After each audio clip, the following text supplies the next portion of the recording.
Good morning. It's calling to order this meeting of the Texas Forensic Science Commission on April 14th, 2023 at 9:05 a.m. First item is roll call. Dr. Buzzini? Here. Dr. Coble? Here. Mr. Daniel? Here. Dr. Drake? Here. Mr. Parsons? Doctors Downing and Kerrigan are unable to attend the meeting today. Is there a motion to excuse their absence? So moved. All those in favor say aye. Aye. Opposed? Motion carries. All right, next agenda is the review and adoption of the minutes. Are there any questions? Anyone have a motion to approve the minutes? So moved. Second? All those in favor say aye.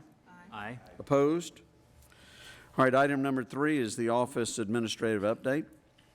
So I would say the first thing we wanted to announce is that we have reappointments from Governor Abbott. Dr. Coble, Dr. Drake, Dr. Bussini, and Dr. Downing were all reappointed. Dr. Coble in his new role as the director of the Center for Human Identification at UNT Health Science Center. There is one vacant at-large forensic science seat now. We're not sure when the governor will make that appointment, but that seat will stay vacant until filled. And for those of you I did not name, your next expiration would be this upcoming September. So usually around that time, you'll hear some outreach from the nominations division of the governor's office. So we're glad to have you all back for another term. I was telling Dr. Bernard that this fall he will have served for 12 years, which is pretty remarkable. Any questions about the appointment process or what to expect? No? Okay. The other thing is we included an updated budget in your materials. You've already approved the budget. It does account for a pretty significant expenditure related to the suitability for DNA mixture seminar that we did at UNT recently. We think that number will go down once the actual reimbursements come in because we budgeted for more than they're likely to actually be. So we'll update that as we get the reimbursement requests processed. Any questions about the budget? No? Okay. And then the other thing we wanted to let you know is that we are very close to launching the accreditation in the OSAC registry implementation portions of the new database. I don't know if you've all gone on to look at the licensing portion of it, but it's working very well. They're also ready to launch the quality incident section, but that will require the labs to port their information over, which is something that we have been talking with the larger labs to see how to do that most efficiently. So you should see that be populated and launched within the next couple of months. And we'll probably do a demo soon for you once they have those ready for public view. But definitely by the end of the fiscal year, they think that we will be launching. So that's great news, and we've made a lot of progress there. Does anyone have questions about the database? No? And then the final thing is that we had a big presence at the Academy meeting this year. Lee chaired the program for the jurisprudence section. I think it went really well. It's a lot of work to do that, and Lee did a really great job with that. We had Judge Hervey, who's here with us today, was there. Jarvis went to his first Academy meeting, so that was exciting. And of course, all of you, Dr. Drake, Dr. Coble, Dr. Bussini, Dr. Kerrigan, and I think it was overall a really good experience. And we were well represented. Lots of talks involving Texas, for sure. Did y'all have anything you wanted to add to that? Or? It was interesting going the first time. One, they put like a rookie tag on you, so everybody knows that. But no, I learned a ton just from the science side that I didn't know, and there was a ton of interesting talks. So I'm gonna try to keep it in my schedule to go again. So it was very good. Great, okay. And that's all I have on our list for this agenda item. Lee, did you want to add anything? I don't think I have anything to add. Maybe that Colin Belair from the prosecutor's office here is going to participate in the development of the program next year Yeah. too, so that's exciting. So Lee's chairing the program again. And so it should be interesting to see. We have some ideas about how to do that. Judge Hervey's going to help us to figure out how it should look. And Colin, back there, Belair, from the Travis County DA's office will be helping with program development. So it's going to be pretty Texas-y next year too, I think, which is okay with us, so. All right, item number 4 is the update on the NIST standards. So after we added this agenda item, we heard from NIST and Mark Stolero, who I know you all know, and he's been to our meetings before. He asked if he could come to our July meeting to give a presentation to the commission about OSAC registry standards implementation efforts. So I think what we will do is that at that time, Dr. Kerrigan will also give an update on the cooperative agreement between the Academy Standards Board and NIST for the development of tools for implementation, like the checklists and the fact sheets that labs are using to help them understand what the standard is supposed to mean and how to implement. So I think we will have an update from both of them at our July meeting. So I don't think we need to go into too much detail on this now, except to say that we have posted on our website as well links to all those resources. So if labs come to our site, they can get to those as well. Okay. Item number 5, the complaints and self-disclosures. Mr. Daniels? Yes, sir, Dr. Bernard. We have what I think is 12 disclosures today and 4 complaints which addressed. The first item is 23.02. It comes to the Fort Worth Police Department Crime Lab, their general laboratory quality system. Y'all might recall this from our January 27th meeting. The Fort PD Crime Lab had reported an incident to the commission where they discovered a loss of data in its quality management system. They had concerns about a former interim quality assurance coordinator maybe deleting or discarding laboratory quality data.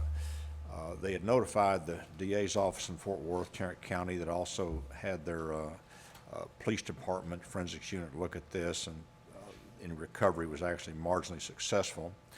In fact, the lab reported failed to determine whether any actual data was missing, but it continued to investigate the matter. The 4th PD Internal Affairs Division declined to even pursue an investigation. So there are several categories of data they were concerned about. One was counseling notes regarding some bias and proficiency tests. They found out the item was never generated, did not exist, therefore it wasn't deleted. There was some direct observation form of concerning APHIS.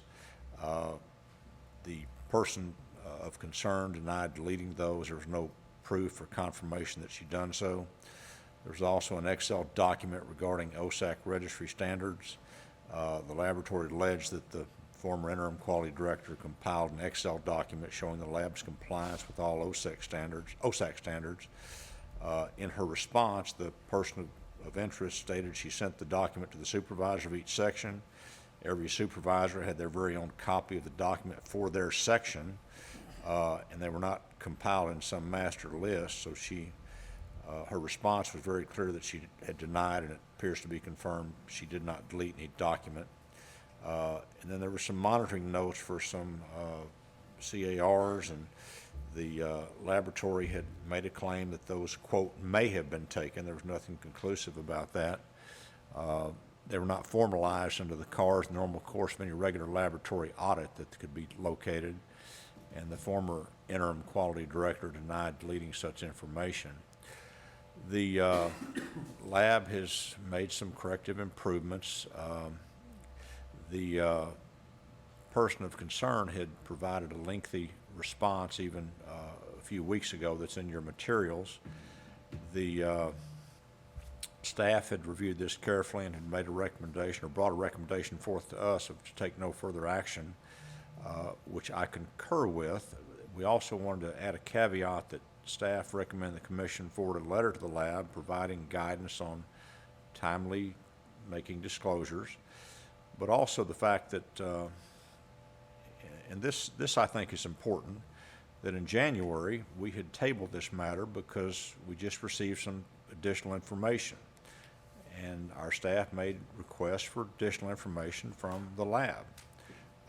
They were unable to provide that, any further information regarding that. So I would hope that letter would include a recitation that this commission certainly appreciates and encourages disclosures in laboratory matters, but they need to at least respect the fact that there are repercussions in the criminal justice system when the lab makes allegations against a former employee without substantial evidentiary support. And I think that should be included. And I would like to make that in form of a motion. Any comments, questions, or concerns? Mr. Daniel, I can elaborate a little bit.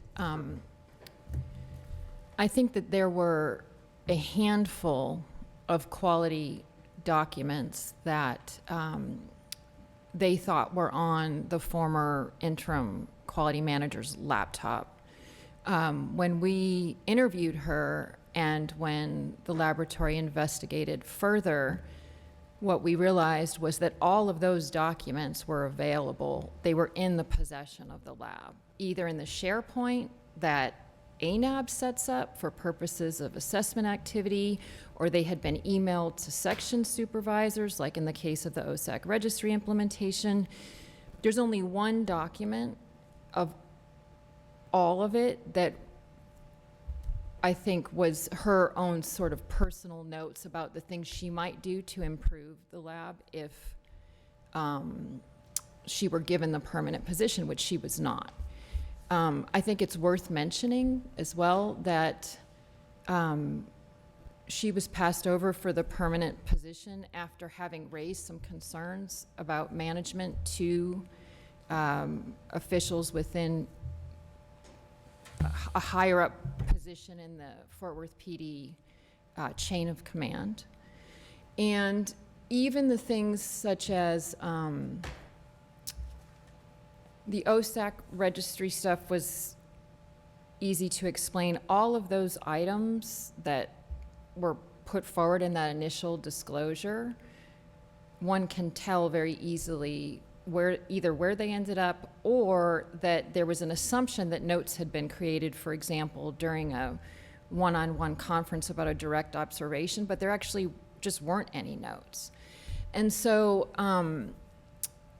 I think it's challenging for the labs right now, and I want to be really clear about this because ANAB made some changes to AR 3125, and those changes include sort of a lot focused on disclosure, both with regard to non-consensus PT results and all kinds of disclosures. They want disclosure immediately. So that puts some pressure on the labs to figure out how to balance getting the information out timely and making sure that they have enough so that they're not prematurely saying things to their oversight bodies and to the accrediting body that they haven't had a chance to investigate. So what we see often is, the lab directors will reach out to me and say, we have an issue. We're not sure of the scope. It involves X, Y, or Z thing. And we just want to let you know that it's happening. And once we have a firmer grasp on what it is, we will give you something in writing.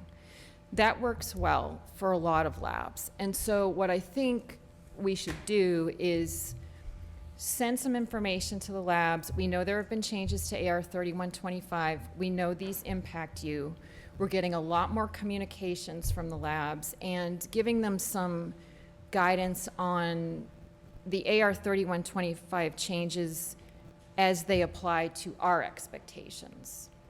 ANAB did not tell us that, hey, these are coming and let's talk about it, but we have had conversations with them since then, and they thought it would be also a great idea for us to give some guidance. And I know there are a number of labs that are running into this.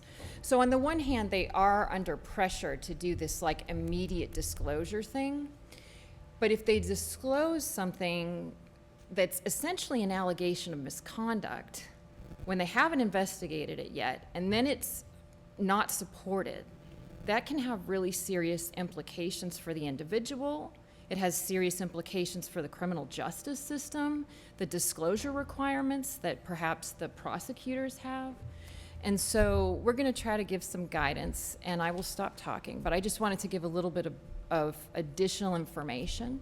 So I think here they investigated, and, you know, really the issues that are remaining are so minor as to not merit attention, but there is a general need for us to help the labs navigate this new landscape that they're finding under AR 3125.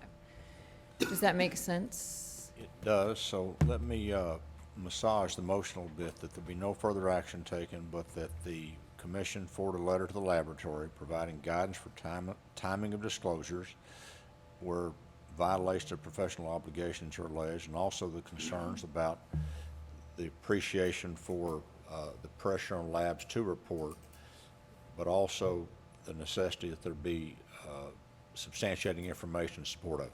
So I'll make that in the form of a motion. Is there a second? Second? All those in favor say aye. Aye. Opposed? Motion carries. Which brings us to our second disclosure, which comes from the Tarrant County Medical Examiner's Office, item 22.53. In their latent print section, an analyst had reached a non-consensus result in a proficiency test. The test consisted of 12 question samples and known exemplar finger and palm prints. The examiner issued a report saying NI, meaning not identified. However, the consensus result was somewhat different. The quality manager sat down and discussed the PT result with the director and also the analyst to try to understand why he selected the not identified option for reporting and how that would differ from an inconclusive opinion. The examiner indicated that Q1 was a quality print of value, but he could not determine the source of the print in comparison with exemplars provided. He also indicated the inconclusive option was a new option for reporting on this proficiency test, and he didn't call the comparison conclusive because exemplars were of value for comparison. The lab has reviewed the supporting case record for the proficiency test and generated a good volume of bench notes on the examination of Q1. The laboratory is presently evaluating whether the term not identified, NI, which was language newly added to the proficiency test, is really sufficient. They also plan to further interview the analyst regarding conclusions about his casework, regarding identifications, exclusions, and other inconclusive opinions. They're also evaluating his caseload generally to determine if it may have played some role in previous cases. So it appears they've taken the necessary steps to address this. The staff had reviewed this matter carefully and brought forth a recommendation of taking no further action, which I concur with, in light of the corrective actions by the lab, also the review of all the prior results reported by this examiner, and staff will request results of the independent consultant review upon completion as they from the lab. So I would make that in the form of a motion. Any questions, comments, or concerns? Hearing none, the motion has been made. Is there a second? Second. All those in favor say aye. Aye. Opposed? Motion carries. And then our third item comes from the University of North Texas Health Science Center, Center for Human Identification. I guess Dr. Coble might want to recuse on this. Yes, sir, I'd like to recuse. And by way of background, the Health Science Center disclosed an incident in their anthropology section. An employee in the evidence intake unit had inadvertently classified or misclassified and routed a case for forensic biology DNA testing. It was actually to go for anthropological testing. I know Mr. Parsons is amazed I can actually pronounce that word, anthropological. I know you had help. Use that quite a bit? Good, yeah. And the lab, in its investigation, determined that the error actually resulted from a misclassification at the intake level and also additional problem with the missing persons case manager's review process, because the employee incorrectly set the case status in line for DNA analysis, and it should have been set forth on the path of anthropending or anthropological analysis, and it resulted in this problem. The second error occurred in the DNA analysis when the missing persons unit case manager failed to catch the error in reviewing the case file. So it had already got to analysis and been done before it was actually discovered. The DNA analysts finally discovered the error during review of the case file after the vertebra had been cut and pulverized, and the DNA testing procedures are already in process. The good news is the sample was actually not in connection with any criminal case coming out of the El Paso County Medical Examiner's office. The laboratory has since contacted the El Paso County Medical Examiner to inform them of the vertebra which had been sampled for DNA analysis prior to its anthropological analysis. The also remaining vertebrae that were sent to the lab were transferred to the anthropology section for examination. The anthropology unit actually examined the two intact vertebrae and reviewed autopsy photographs, which included one image indicating visible evidence of trauma. The forensic anthropology report noted one of the vertebrae had been modified prior to the anthropological analysis and provide a summary of those modifications. So it appears the lab did everything it could to correct the misclassification and the problem. So staff had brought forth to us a recommendation of taking no further action given the analysis, given the corrective actions, the change in the process implemented by the lab, and also the reissuance of the case report. And the good news is it was not associated with any criminal case. And I would respectfully make that in the form of a motion. If there are any questions, comments, or concerns, we can entertain those. Okay, is there a second? Second? All those in favor say aye. Aye. Opposed? Motion carries.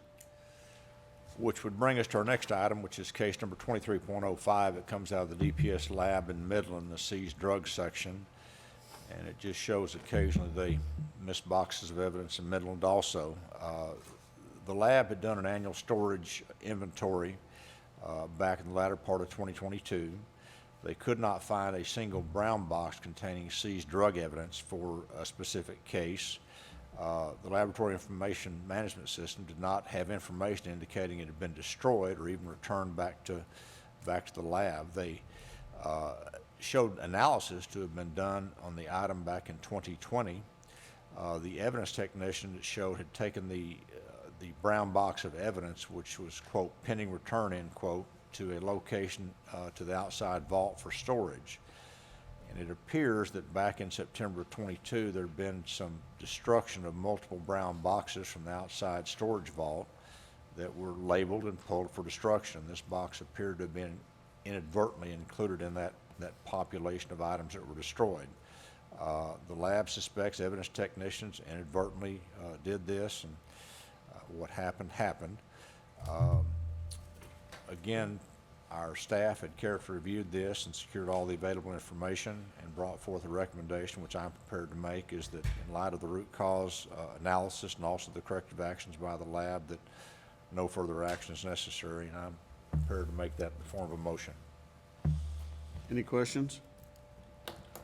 Is there a second? Second. All those in favor say aye. Aye. Opposed? Motion carries. Which brings us to our next item, which is 23.06, which comes out of DPS Houston, involving multiple disciplines. And I was actually amazed to find out that it actually freezes down in Houston. I didn't know that.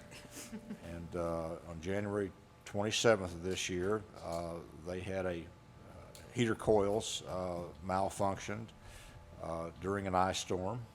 And ice storm, they named their ice storms down there, Ice Storm Elliott.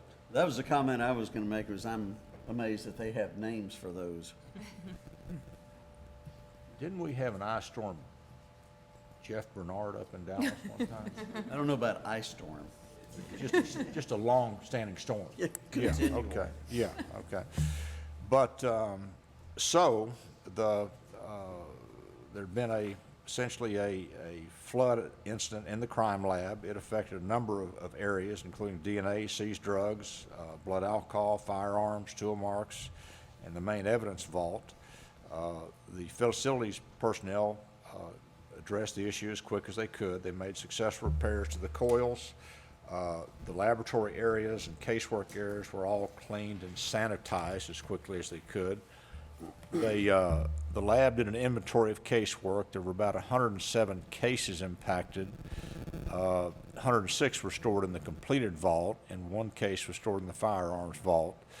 The lab did discover that there was 1 item from way back in 2011 that had sustained significant water damage that could not be subjected to reanalysis, and the lab appropriately notified all affected customers. And again, staff had reviewed this carefully and provided us all the supporting materials and made a recommendation for taking no further action in light of the self-disclosure given the corrective actions, and also including the notification of all the parties involved. So I would make that in the form of a motion that we take no further action. Any discussion? Is there a second? Second. All those in favor say aye. Aye. Opposed? Motion carries. It asks the question of why construction put water lines over the center of ceilings that are just, when you know what's going to be there, unless you have reallocated the space. It makes no sense why they can't run it along the periphery, but we've seen it in our area too. You're going, why would you put it over the center? But they do. Well, I'm glad we learned something about construction this morning. I didn't realize. Or lack thereof. Lack thereof, okay, I'm sorry. Which brings us to our next item, which is 23.07, which comes from Fort Worth Police Department Crime Lab Seized Drugs Division. This is a fairly complex matter. It came out of the Fort Worth PD seized drugs, where there was a significant mathematical input error resulting in a lower quantitation concentration for botanical marijuana. I think Dr. Drake has done some work on this. I was going to turn it over to her to unpack a little more carefully. So for 23.07, it looks like they had proficiency testing done. We had 2 different individuals. One person did an injection volume of 1 microliter sample, and then the second injection volume was 0.3 microliters. So I had a few questions. So when they did the mathematical calculations for this particular case, the person who did the 0.3 didn't correct for that in their calculations. But I had a few questions if someone is here from the lab. Okay. So just based on what was done, is it common practice not to use like an internal standard for the LCMS for the quantitations?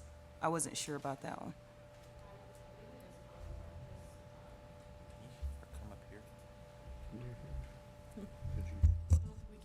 She can come up here. Yeah. Yes. Could you come up here so we can hear you a little better, please? Can't hear things she's saying.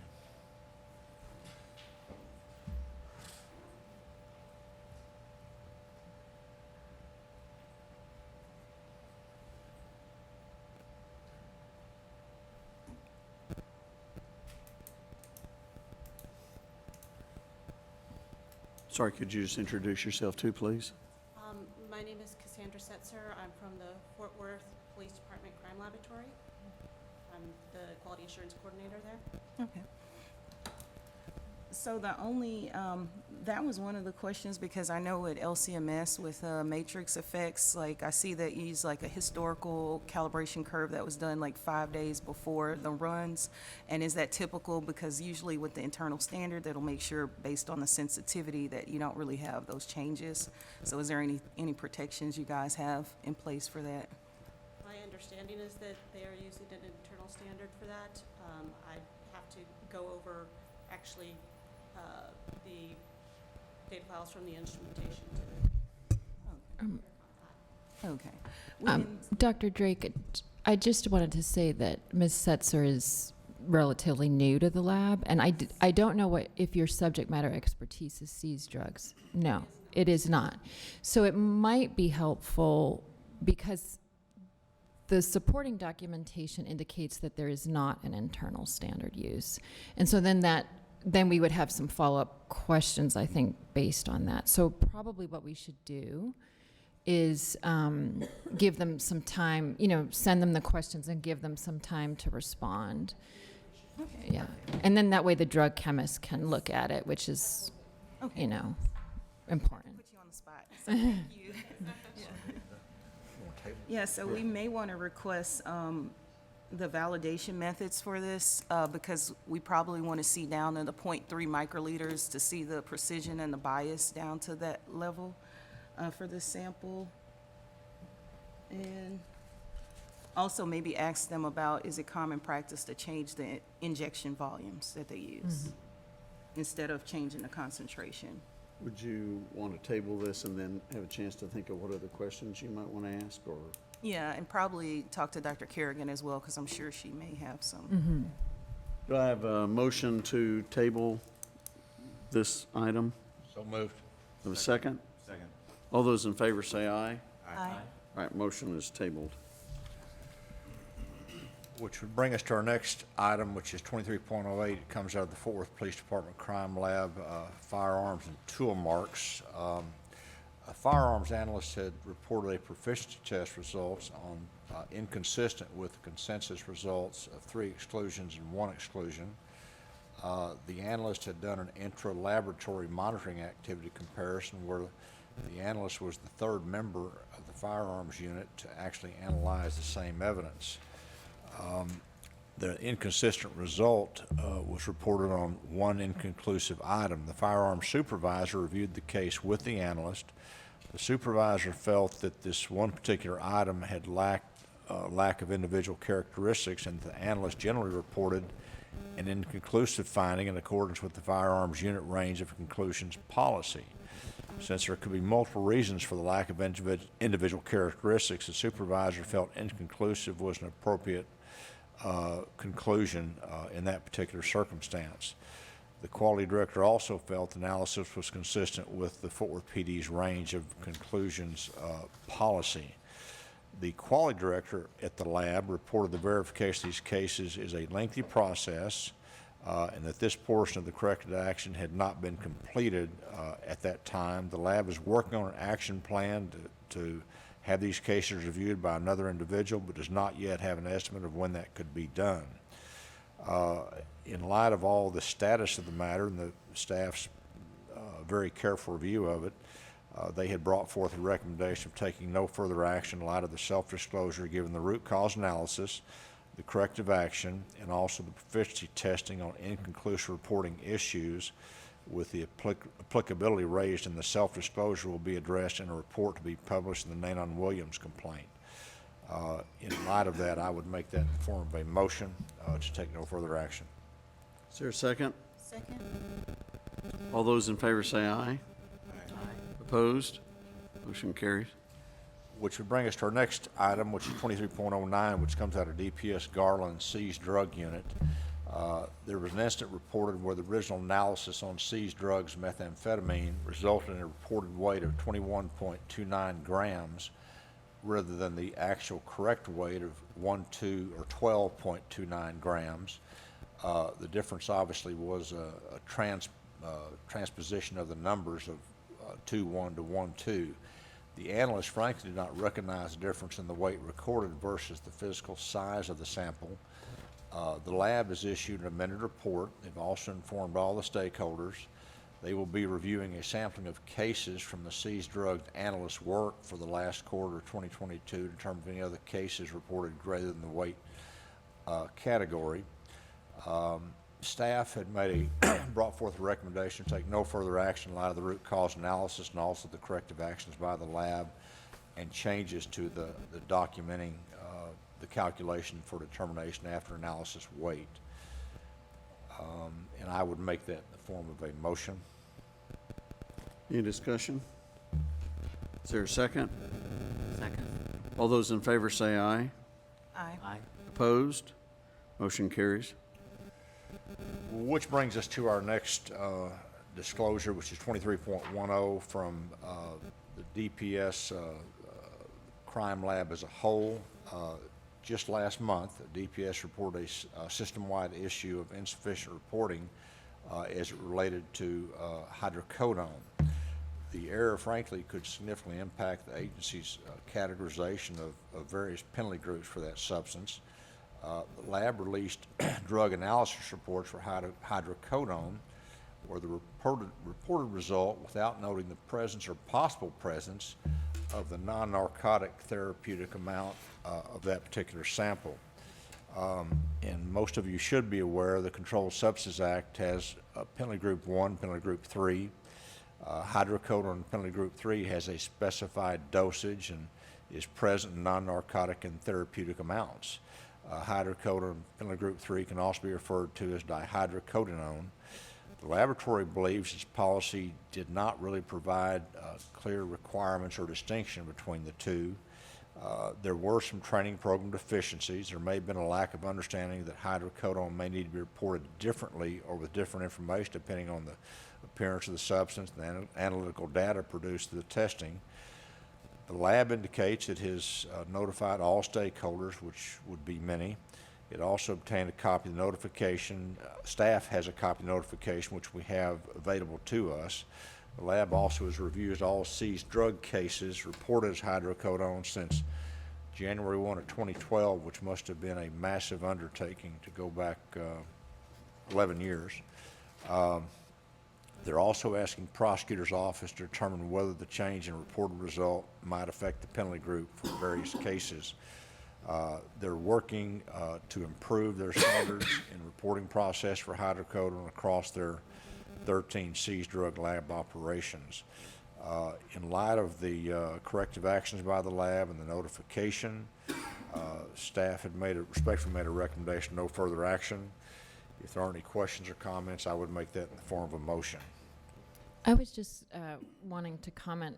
We had requested an actual copy of the notification, and I think it's well done. It attaches all the cases so that people can check their lists. And, you know, having talked to prosecutors, that's really important and helpful because it allows them to go straight there and see, okay, what's impacted. Let's get the notice out. Let's follow through on all of them. So, you know, and I think it's a challenge for the labs to write some of these notifications in a way that describes the issue completely, if it's a chemistry issue or biology issue, but also is not so technical that it sort of flies over the head of the lawyer who's receiving it. So I thought this was a well-done notice in terms of explaining it in plain English and also giving them the info they needed to be able to follow up. So So they explained it in English? they did. English. Goodness. Yes. Okay. Little bit of chemistry, but not too much. Enough that lawyers could handle it, I feel like. Did you make your motion? I did. Okay. Is there a second? Second? All those in favor say aye. Aye. Opposed? Motion carries. Which would bring us to our next item, which is 23.11. It comes from DPS Austin Seized Drugs Unit. They reported an incident in their toxicology section where the lab discovered samples had been switched in 2 tox cases.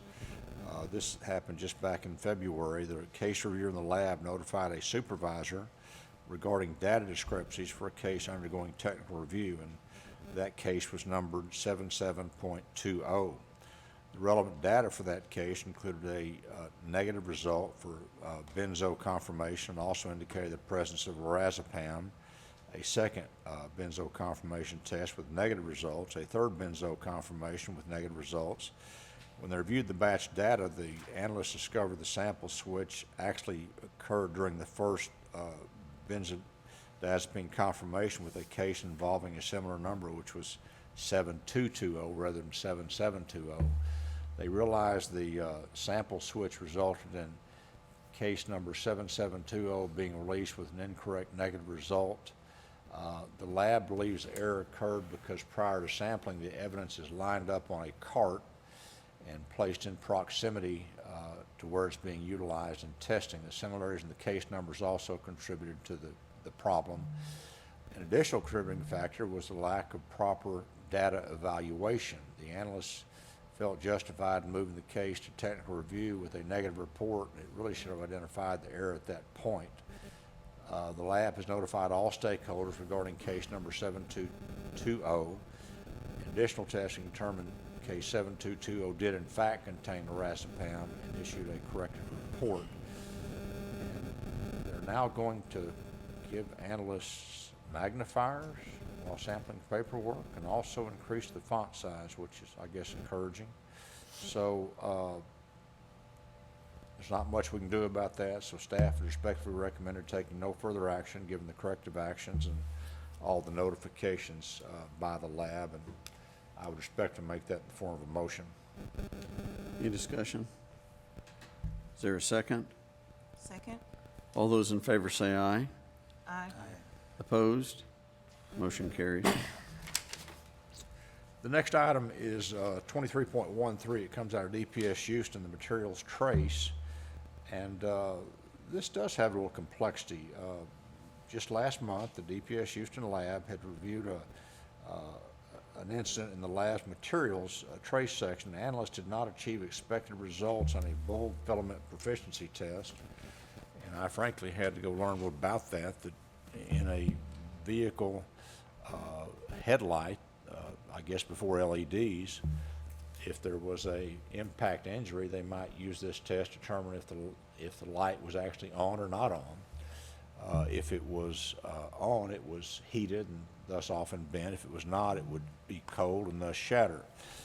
The problem arose as the analyst was asked to respond to two questions on each item. Was the upper filament for items 1 or 2 illuminated at the time the glass was broken? And then second, the lower larger filament was illuminated at the time the glass envelope was broken.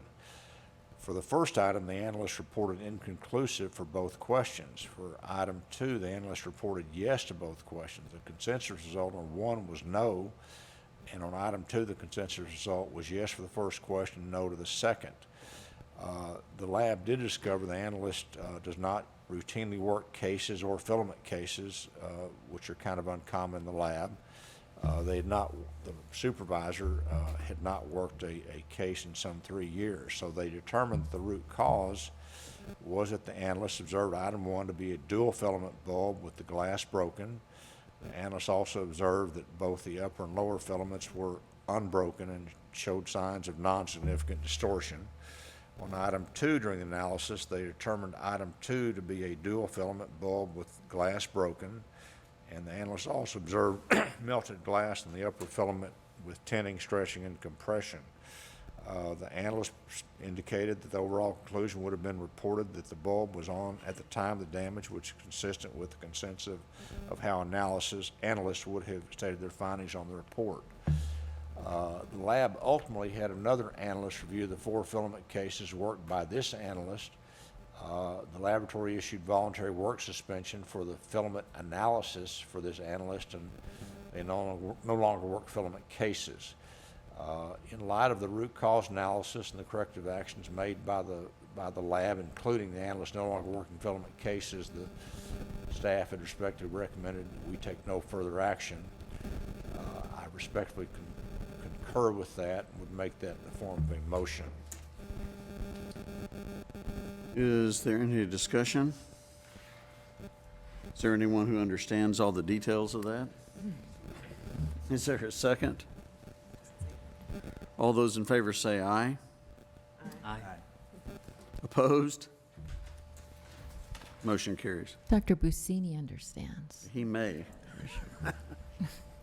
Well, Last time I did that was probably 10 years ago.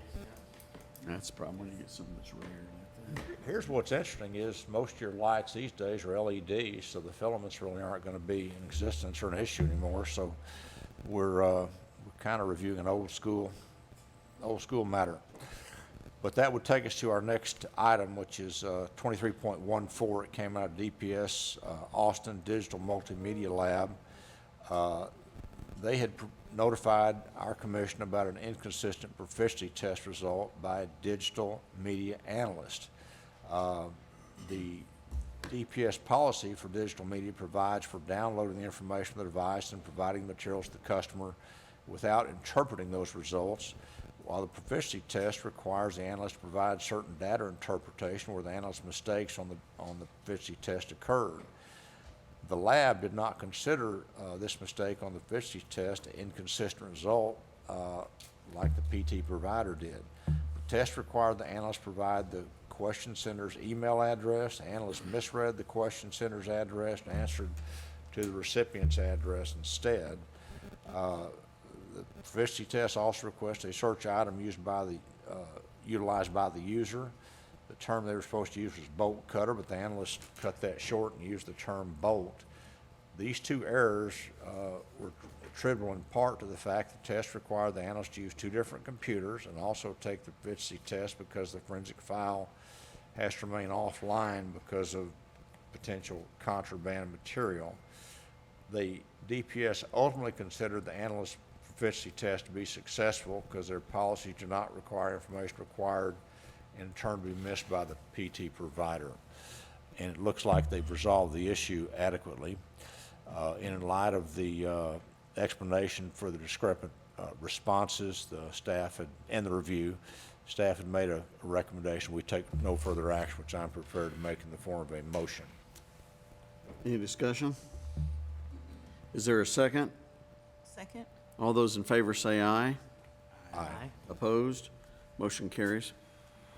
Which will take us to our pending complaints. Our first item was held over from our previous meeting. It's complaint by a DPS forensic scientist of unfair and discriminatory promotional practices within the breath alcohol lab. The allegations reviewed by DPS Inspector General. We had tabled this complaint at our last meeting. We have since received the OIG report, which hopefully we've all had a chance to review. I, for one, had quite frankly forever reviewed this as an HR matter and not a forensic science matter.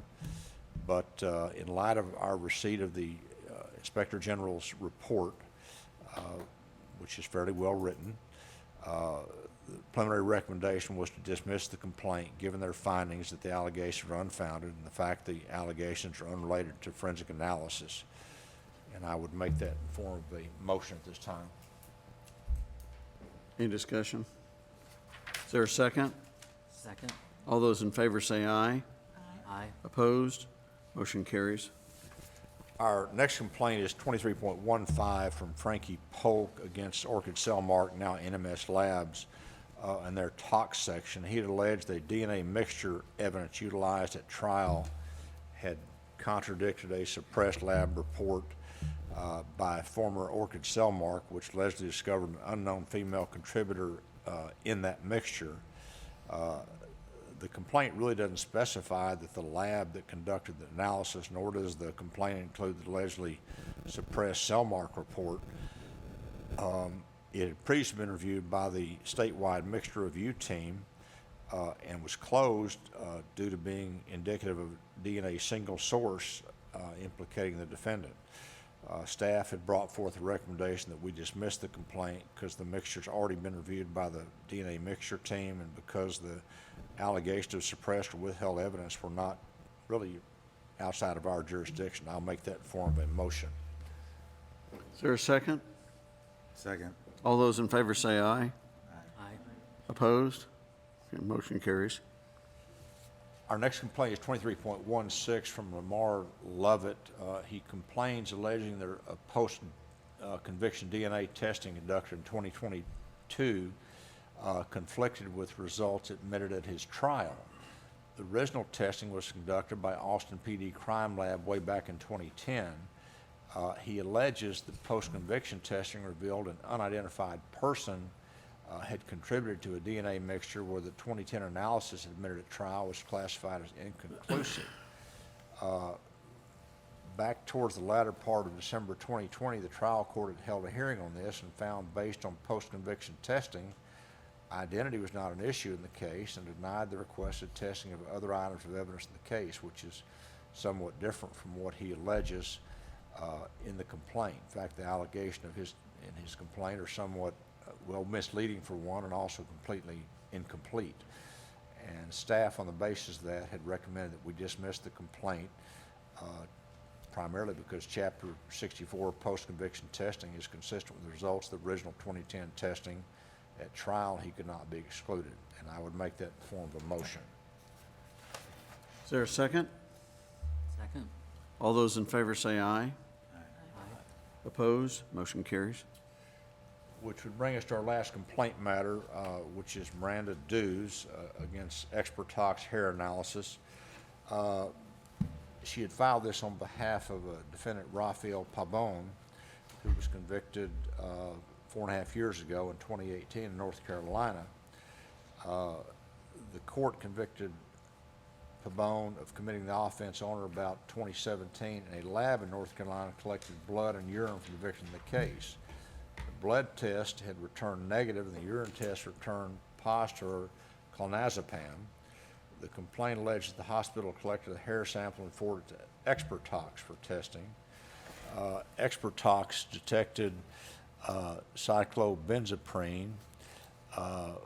Expertox did not detect clonazepam in the hair analysis.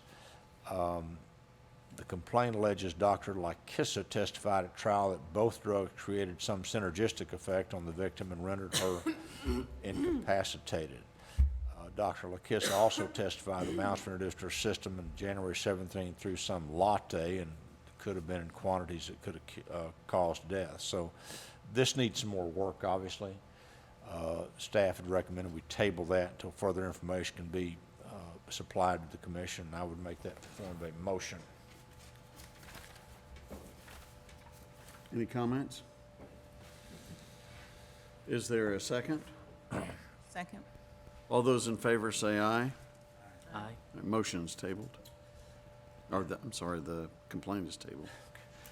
And I'd probably do this as to form, but there are also 3 staff dismissals since our last meeting.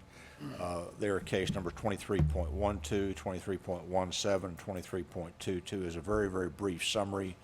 23.12 comes from a Norman Carriot alleging suppression of exculpatory evidence by prosecutors and law enforcement officials, and that somebody failed to correct testimony in his case. The staff had dismissed that for failure to allege professional negligence or misconduct related to forensic analysis. 23.17 came from Charles McKinley, alleging a medical examiner testified regarding the results of urinalysis collected in connection with his vehicular manslaughter prosecution. Staff had dismissed that because it clearly fails to allege a forensic analysis of physical evidence conducted by a lab. 23.22 by Edward Trevino alleges several issues related to his conviction outside the scope of our jurisdiction. Staff had dismissed that for failure to allege facts that would constitute professional negligence or misconduct, and I would ask by way of motion that we give approval to staff's dismissal of those 3 complaints, 2312, 2317, 23.22. Is there a second? Second. All those in favor say aye. Aye. Motion carries. Dr. Martin, I believe that concludes our disclosures and complaints matters. Nice job, thank you. Item number 6 is a discussion of the status of the Crime Laboratory Accreditation Program. This quarter, we had 9 accreditation-related actions. 3 of those were reassessments of accreditation at laboratories that are already accredited by the commission. We had 2 new accreditations of out-of-state laboratories that Texas now recognizes as accredited, and those are A&AB accredited laboratories. We had 1 reaccreditation or reactivation of accreditation of an out-of-state laboratory that performs forensic biology testing or offers forensic biology DNA testing.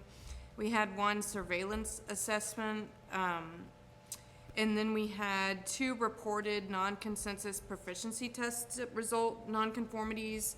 And as most of the lab quality directors know, we're getting a lot of those, and I think those will be included in what Lynn mentioned earlier, as far as our guidance on what should be reported under that AR 3125 changes that were handed down by ANAB recently in their revisions.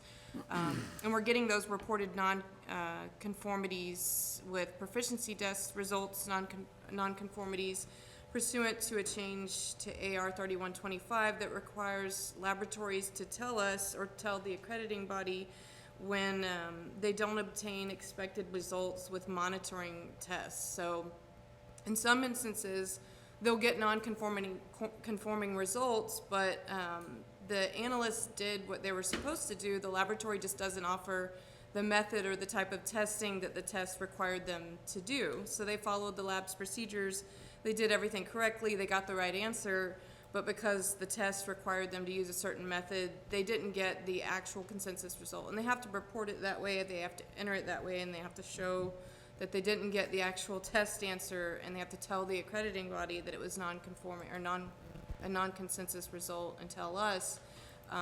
So it kind of seems like a waste of time, right? But so that is something that we have to start. We will have to include in our guidance to the laboratories on what we're going to do with those and how we're going to report them. But right now, we're documenting them in this report, and we'll offer guidance to laboratories on how we'll handle those. Did you want to add anything? Yeah, so I think with the non-consensus proficiency testing, like Lee says, the reason for non-consensus or not expected results being achieved can vary widely. I mean, sometimes it's because there's the individual taking the test has some issue going to their ability to do the method. Sometimes it's because there's an issue with the sample, or like Lee said, maybe the test is asking them to test for X number of substances and they only do 70% of those, and so the expected results are not there, but it's because they don't have that validated.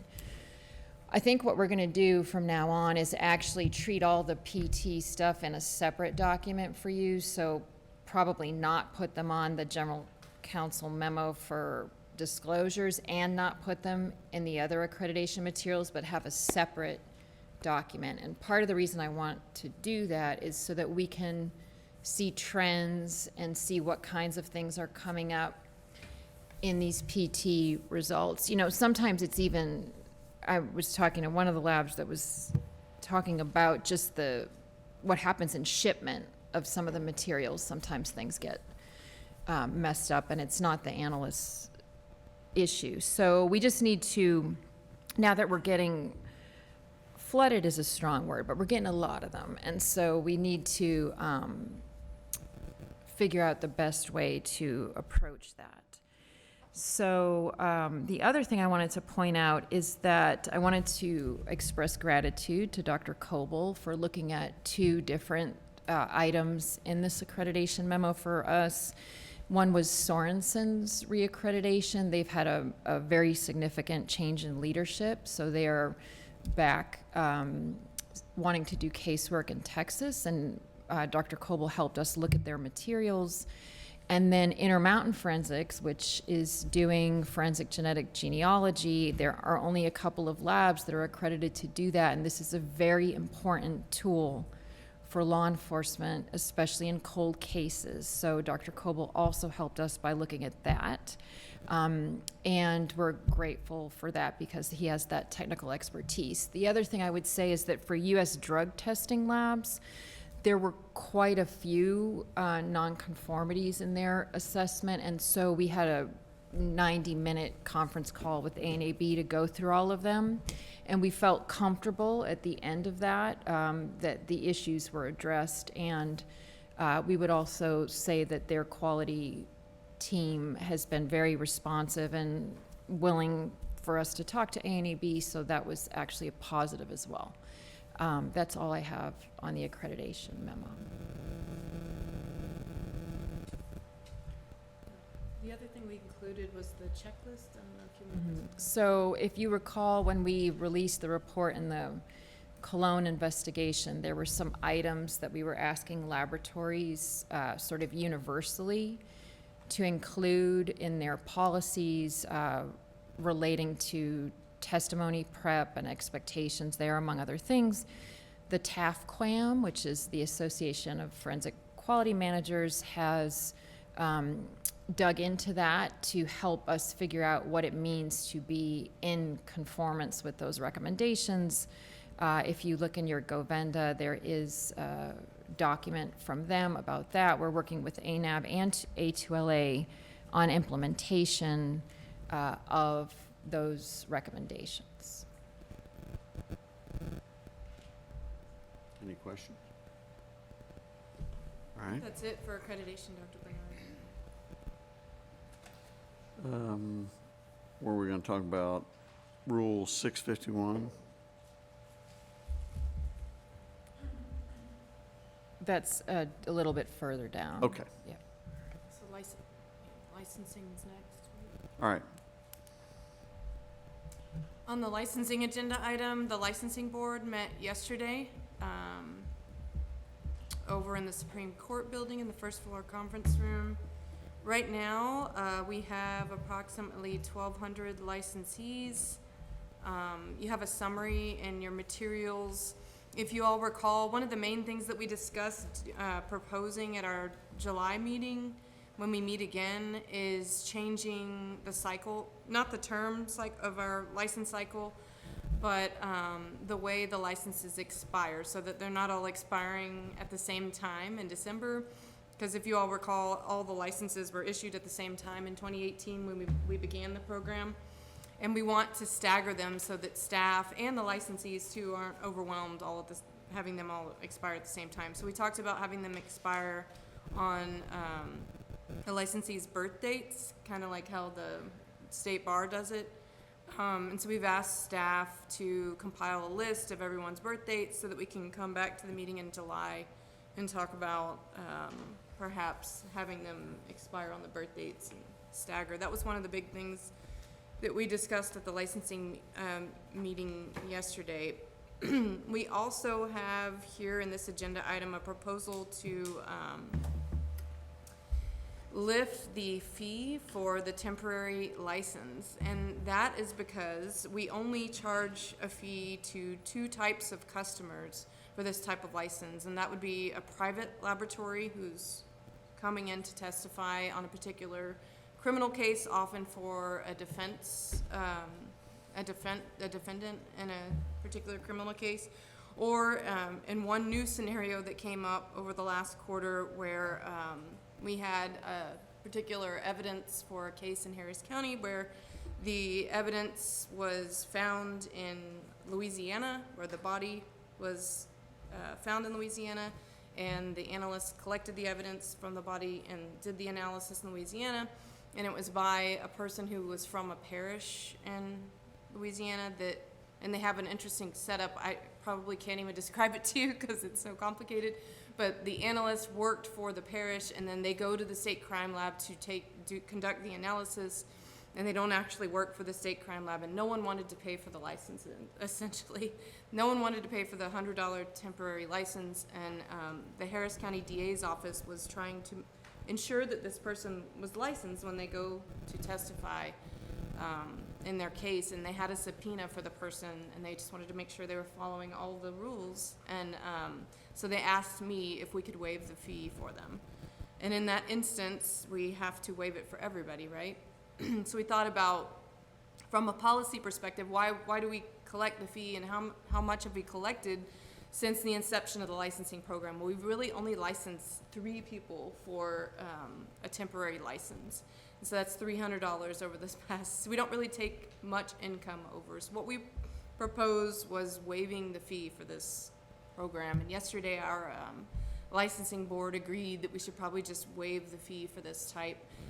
As a practical matter, we don't want folks struggling, or really the district attorney's office is struggling to try to scramble before a trial to figure out who's going to pay for this type of license. We don't want it to be present a barrier for someone preparing for trial that's trying to get a Louisiana analyst license. It became an issue because I had to get permission from, my boss and someone else how to waive the fee, and so we just decided that it should probably be waived. Do you want to add? So there's not, it's not a big source of income for us. We've collected $300 total since this started, and the administrative barriers, the DA's office could have paid for it. it was their witness. But to get Harris County to do the procurement for $100 is more administrative work than the $100 income to us, both for the work Lee had to do and what they would have to do at the county level to get that done. So considering the administrative hassle of it versus the income, we thought it would be best to just remove the fee portion or the fee component of that requirement.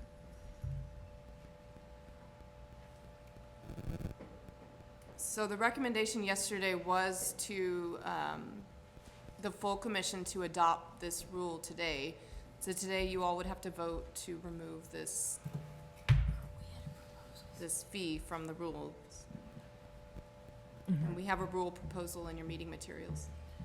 Is there any discussion? So if, in this hypothetical, the person is in another state coming to testify, do they have to Yes. still make an application? They still have to apply, and they have to meet the requirements that it would take to become a temporary licensee, and it's on a case-by-case basis. So it's essentially a Pro Hoc Vice type license, if you want to compare it to like what a lawyer would do.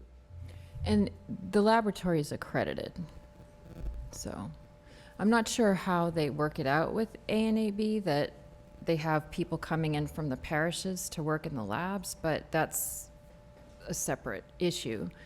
They are accredited, and they have to apply and they have to meet the requirements. The only component we are seeking to waive is the fee. This only applies to someone who has done an analytical procedure, correct? Yeah, it would be it has to be defined as forensic analysis. So this was DNA analysis. It's a homicide. And it's only for the case.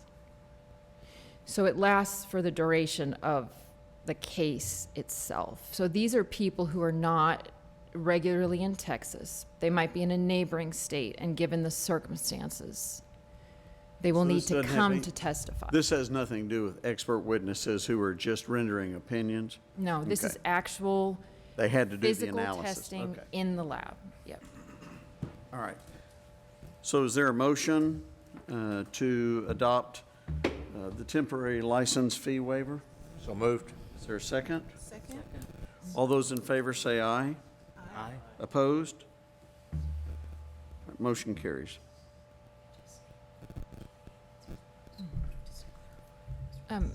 Dr. Bernard, we just need to clarify that it's a proposal for the rule. You're making a proposal because it's not at the adoption stage. All right. well, Sorry. I'll amend my motion Is there a second? to include review and possible proposal. Second? All those in favor say aye. Aye. Aye. Opposed? All right. We were shortcutting your work. We're just going around through and doing it. Then we have a second rule proposal here for you. This is to change the wording for a category of testing for forensic biology DNA, and this is just to harmonize it with the way that ANAB titles this category of testing.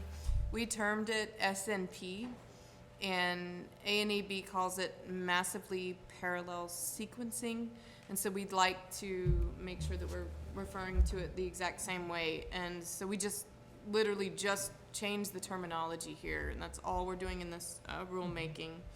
And so you have a copy of the proposal in your materials. But we need a motion to be able to propose and then ultimately adopt this. But the motion, I think, is in your, It's for a proposed rule. Is there a motion to propose the amendment to this rule? So moved? Second? Second? All those in favor say aye. Aye. Opposed?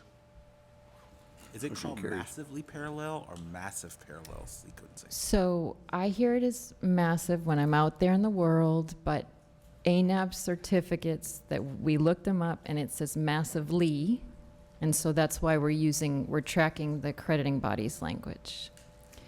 Dr. Coble, would you like to enlighten us? They're interchangeable. There's really Just, It sounds weird yeah. when you say it. It doesn't matter. I'm good. It's going to solve all your problems, though, Jarvis, in case you were wondering. All right. Item number 8. We still have an update on voluntary licensure. Oh, sorry. Yeah, Yeah. sorry, we You do. skipped that. I'll just give a quick update, Dr. Bernard. So yesterday, we talked about a timeline. So we have rules for latent and digital voluntary licenses that we'll adopt, but what we're working on now is a process for laboratories to adopt or implement standards that we've recommended. And what the rulemaking says is that if you want to get a voluntary license in latent or digital or any of the voluntary licenses, you have to comply with any of the standards that we've published on our website in the discipline that we say you have to get, or your laboratory has to comply with the standard in. And so right now, we don't have any published on our website, but what we're going to do is establish working groups, in particular in latents and digital, in between now and our July meeting, and publish those standards that the working groups recommend sometime between now and July on our website, and then eventually, ultimately, launch those licensing programs for latent and digital once we have those standards. But we're missing that piece for those 2 programs. Did you want to say? Yeah, so I think originally there was some thought that maybe the OSAC registry would be further evolved so that we could cite to those standards, but it's not, certainly not for Friction Ridge. If you look at the registry, there's only one on there, and it's not particularly helpful to the questions that we're trying to address.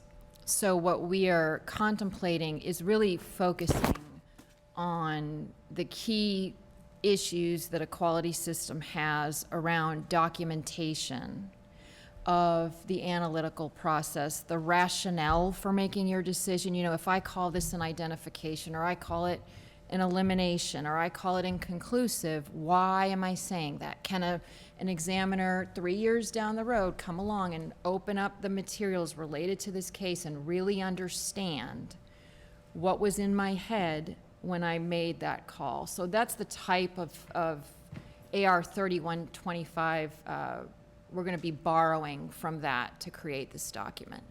And the hope is that we will have that ready to present to Texas IAI in June, and that they will love it, and everybody will be happy, and we will get new applicants in Friction Ridge. It's going to be an easier lift for the labs that are accredited, of course, like Texas DPS has examiners who are ready to apply today. If we opened it, they'd be applying. They've already taken the test, they've passed the test, they're ready to go.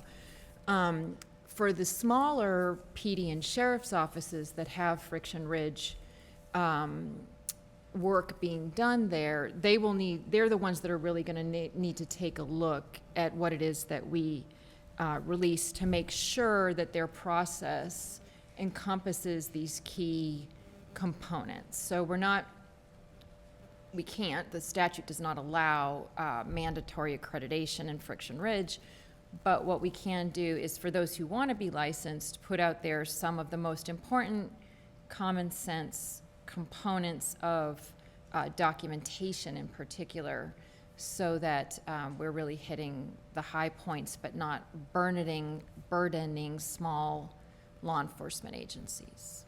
So we look forward to creating that. We're going to be doing that in a collaborative way. And then after that, we will move on to crime scene. And we had representation from the Texas Rangers yesterday, and we had a great conversation with them.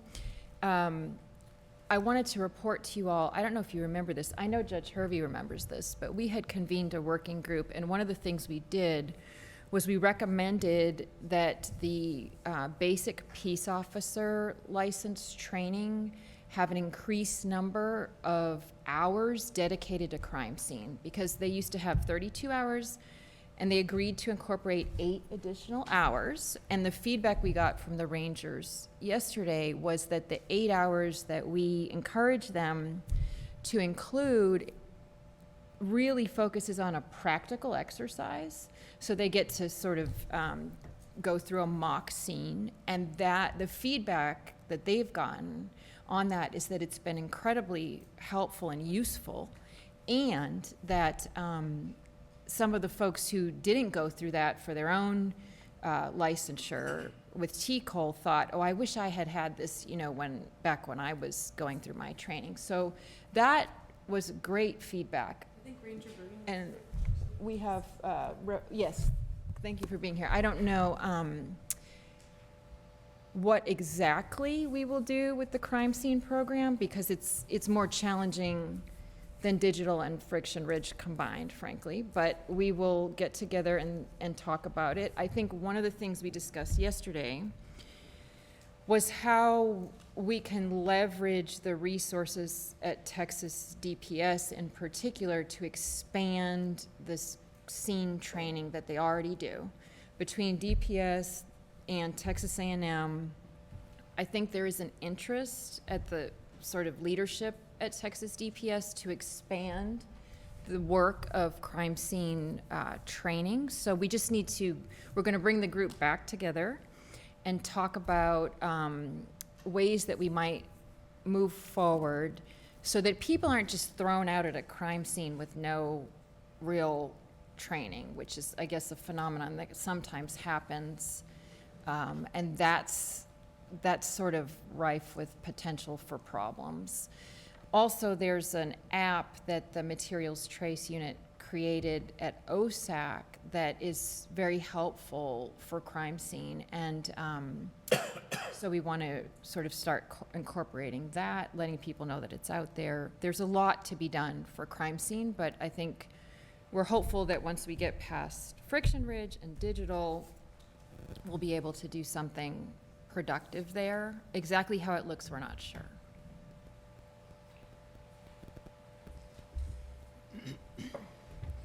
All right. Any questions?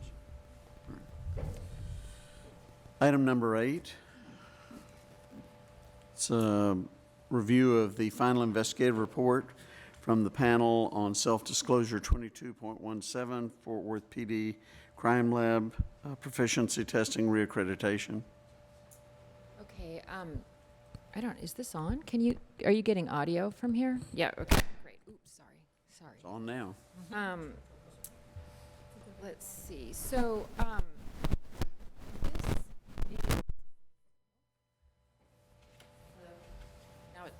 No, it's dead.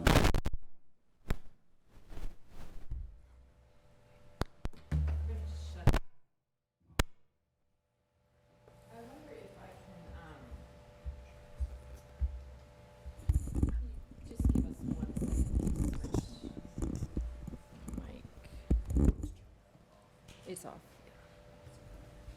How about that? Is that better? Okay, great. This is a report that you have in your materials on a disclosure related to the Fort Worth Police Department Crime Lab proficiency monitoring nonconformities that were brought to our attention actually by ANAB. So the report is in your materials, and I'm just going to go through via this PowerPoint the highlights of that report. So back in February of last year, ANAB reached out to Fort Worth to raise to their attention 2 issues that they had seen in their proficiency testing program. The first was that analysts, a handful of analysts, had taken proficiency monitoring activities, mostly in the form of CTS proficiency tests, after the consensus results or the expected results had already been published. So that is problematic. It's an accreditation violation. And so they wanted to let them know that that was going on. They also raised concerns specific to proficiency testing in the firearms unit, because the laboratory had examples where analysts were taking the proficiency tests and reaching inconclusive results for PT, where the expected result or the consensus result was something other than inconclusive. So the expected result might have been elimination or identification. And they were concerned about the way the laboratory was evaluating those examples. So around that time, ANAB also reached out to us to talk about what they had identified. And I think their outreach had two parts to it. Number one, they wanted to be transparent with the commission that this was something that they had felt like they probably should have picked up on sooner. And then the second thing that they wanted to talk about was the potential of the post-result publication PT for our licensing program. So for those of you who understand how licensing works, if you drill down into the details, one of the components of licensure is successful completion of proficiency testing in accordance with accreditation requirements. So what that means is if the analyst is out of sync with the accreditation requirement, but they've represented to us that they are compliant, then you sort of are compounding the problem. So you have an accreditation violation and you're out of compliance with the licensure. So Fort Worth PD received this information from ANAB and they initiated a CAR. And the initial one was focused entirely on these proficiency testing issues.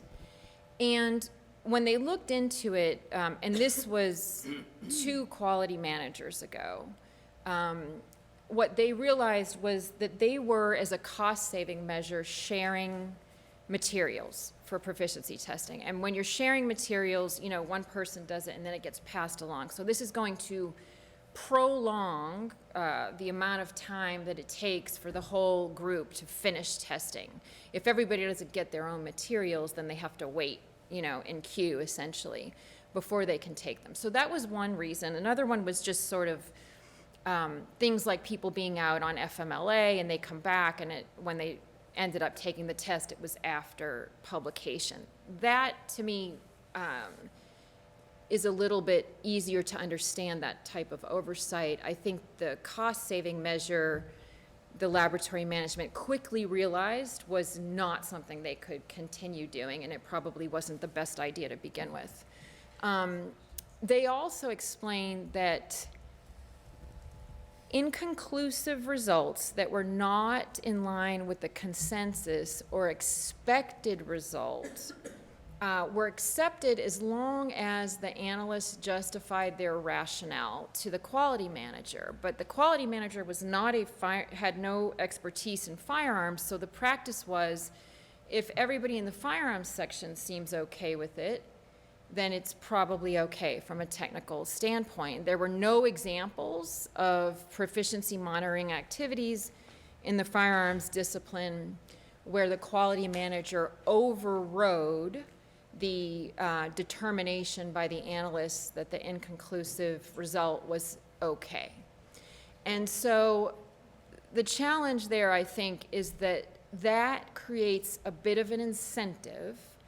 And this is not just about Fort Worth PD Crime Lab. This is actually raised in critique about firearms discipline in a variety of settings, that the inconclusive category for firearms is sometimes used as like a little bit of a catch-all or a bucket into which to put difficult comparisons. And the problem is that there's no real criteria that says, okay, when is inconclusive and acceptable inconclusive, a justifiable inconclusive? Because obviously, sometimes inconclusive is the right result because everything doesn't mark the same. Sometimes you don't have enough information based on the limitations of the test, of the assay, to be able to do anything else but inconclusive. The problem is there's a lot of subjectivity in that process of evaluating. Is this a good inconclusive? In other words, does it make sense given the data that are present or not? There aren't clear guidelines around that call, so it ultimately is a subjective call. And this last rationale sort of raised more questions than it answered for us, which is, they said, oh, don't worry about inconclusives on proficiency testing. We're not worried about it because in casework, the firearms analysts consult with each other. And because of that, we don't reach as many inconclusive results. We end up closer, to something like elimination or identification because of that consultation process. Now, we know that consultation occurs in firearms, it occurs in Friction Ridge. A lot of those disciplines, in DNA it occurs as well. I mean, there are a lot of forensic disciplines where consultation happens. The question is, when does the consultation rise to the level that it needs to be documented and clearly documented so everybody knows what's going on? There are some guidelines, SWIG guidelines, standards out there that talk about these issues.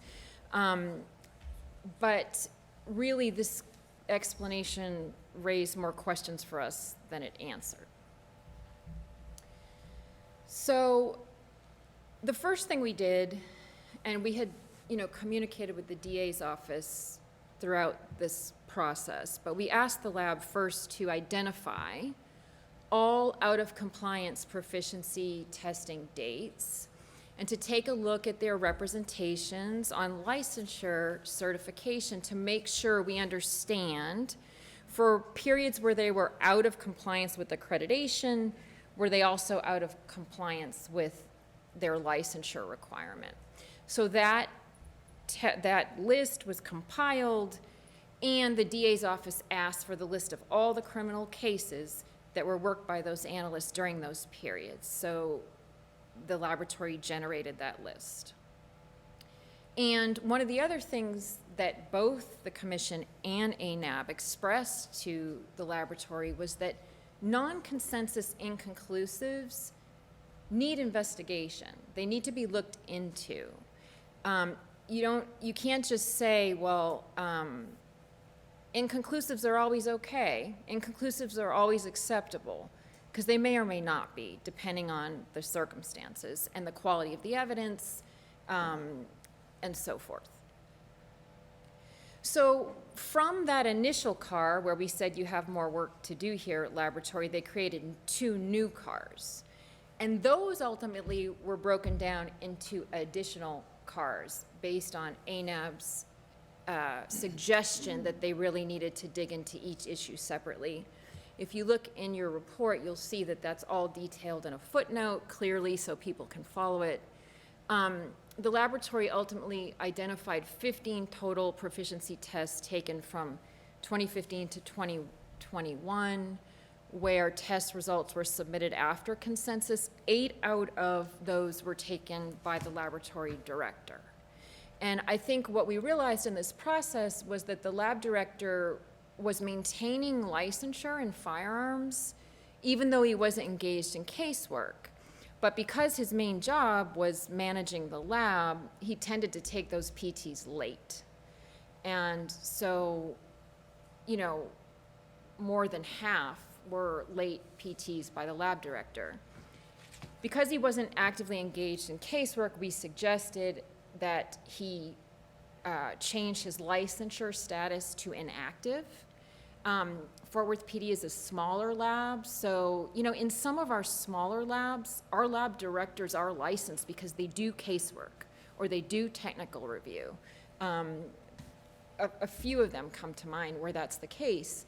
Here, but if you're not active in casework and there's no likelihood that you are going to be, it doesn't make sense to hold on to the license just for credentialing purposes. The lab also identified cases where the proficiency representations were incorrect. As I said, that all went to the DA's office, and they changed their inconclusive policy for firearms PT to require investigation of all non-consensus results.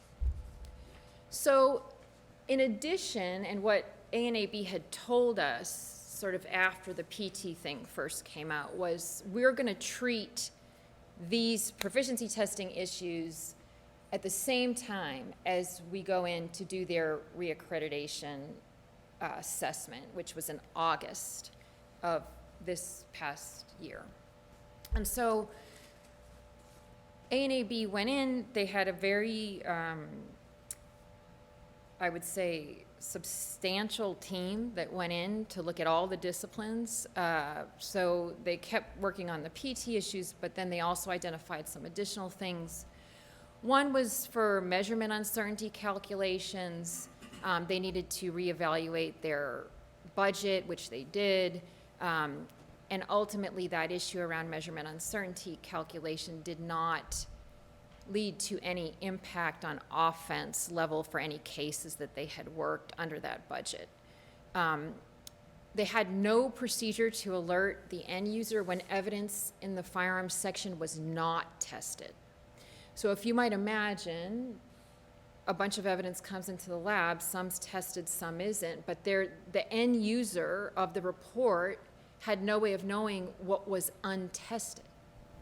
And so for lawyers, that might be information that you would want to have to understand the case and all the possible implications of the evidence.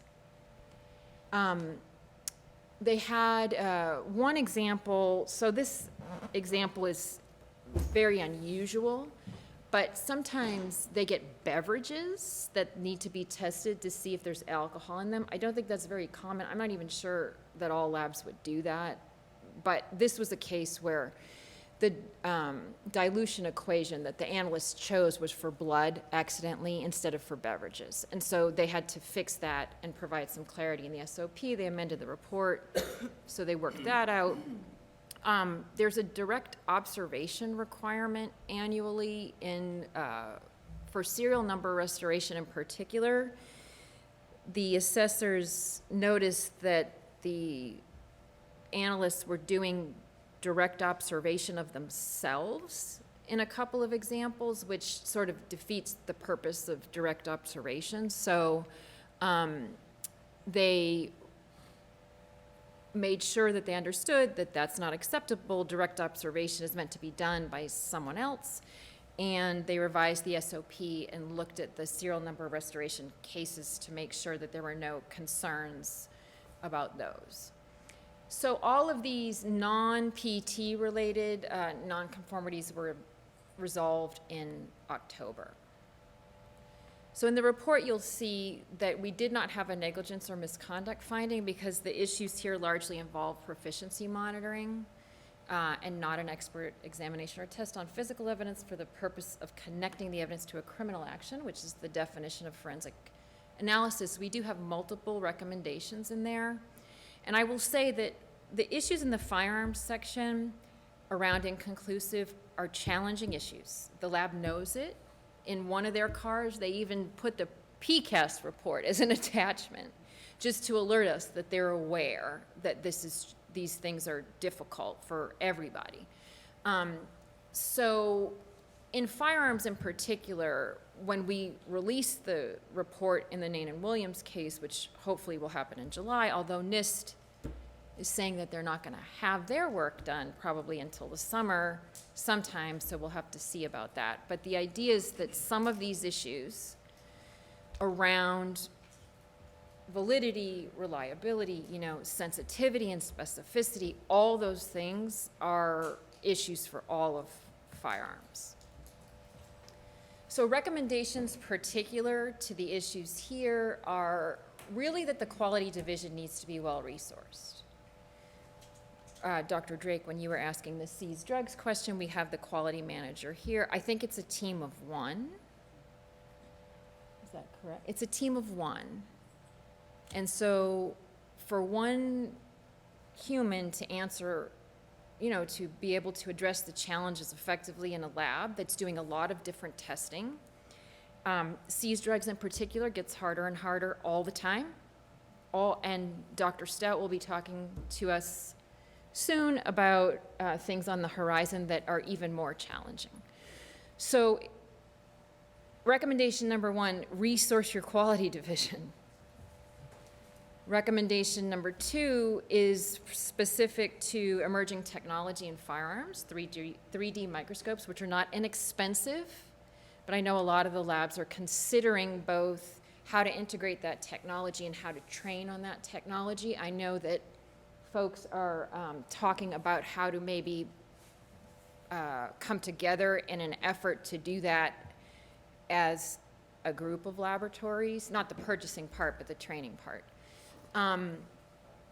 We really want the lab to consider retaining an independent expert to review non-consensus inconclusives on PTs and then the random sampling of casework inconclusives. I know that they have that started because they have 2 more PT disclosures in firearms around non-consensus results, and that's something that they mentioned in the items that Mr. Daniel went over earlier. So we would encourage them to do that.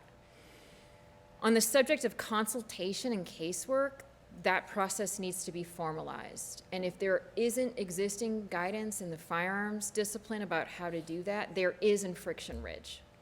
And we actually just were talking with Dr. Langenberg, who's advising us in another matter.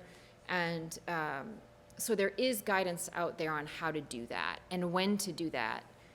Consultation, every little thing does not merit documentation for consultation. But when it's something where I'm an analyst and I'm leaning in this direction around a microscopic examination, and then I consult with my verifier or anyone else, and that changes my view. Like, did you see that there? Oh, you missed that. That needs to be written down so that can be, just the fact that it's a hard case, the fact that the evidence of the quality, the quality of the evidence is low, the comparison is challenging. This is important information for the criminal justice system. The lab needs, and we've said this in all the reports we've issued with a lot of labs, but specifically with Fort Worth, there needs to be independent, strong scientific leadership that embraces quality. And this is just straight from the Code of Professional Responsibility for Analysts and Management. So that's everything. Summary of this report. That's what I have. Any questions? Discussion? I don't know, Dr. Busini, if you want to talk about that consultation issue at all. No, it's, no, I think you covered well. Okay. Motion to adopt. Any questions? There are no other questions. Is there a motion about adoption of the final investigative report? So moved. Is there a second? All those in favor say aye. Aye. Opposed? Motion carries. Again, I think. Yep. The next is the complaint 2127.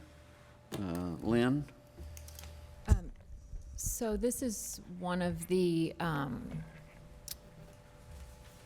items that we hopefully will have for you in July. This is a case involving firearms examination, and I referred to it a couple of times in our last agenda item. For this one, we are going to be doing a pretty big picture look at reporting in firearms, and in particular, and questions around validity, reliability, and so forth. We were hoping that NIST's foundational review of the literature would have been out by now. But having been at the Academy meeting and hearing their status update, it doesn't sound like it will come before the summer. So because they're looking at all the major literature published, I think it's about 36 significant pieces of work on this. We thought it would be very helpful to have that and to not try to reinvent the wheel there. So we have our eyes peeled, like Taylor Swift concert level demand on that report when it comes out. But we don't know when. And they keep saying it's, it was supposed to be by the end of the year, then it was supposed to be in the spring, and now. So we don't want to put it off indefinitely, but it really is critical to have that foundational review in order to because we don't have the resources to conduct that level of literature review ourselves. So we hope we'll have an update for you in July. Motion table? We don't need to table it. So if in fact they're not done by then, do we move it to October before we finally just cover?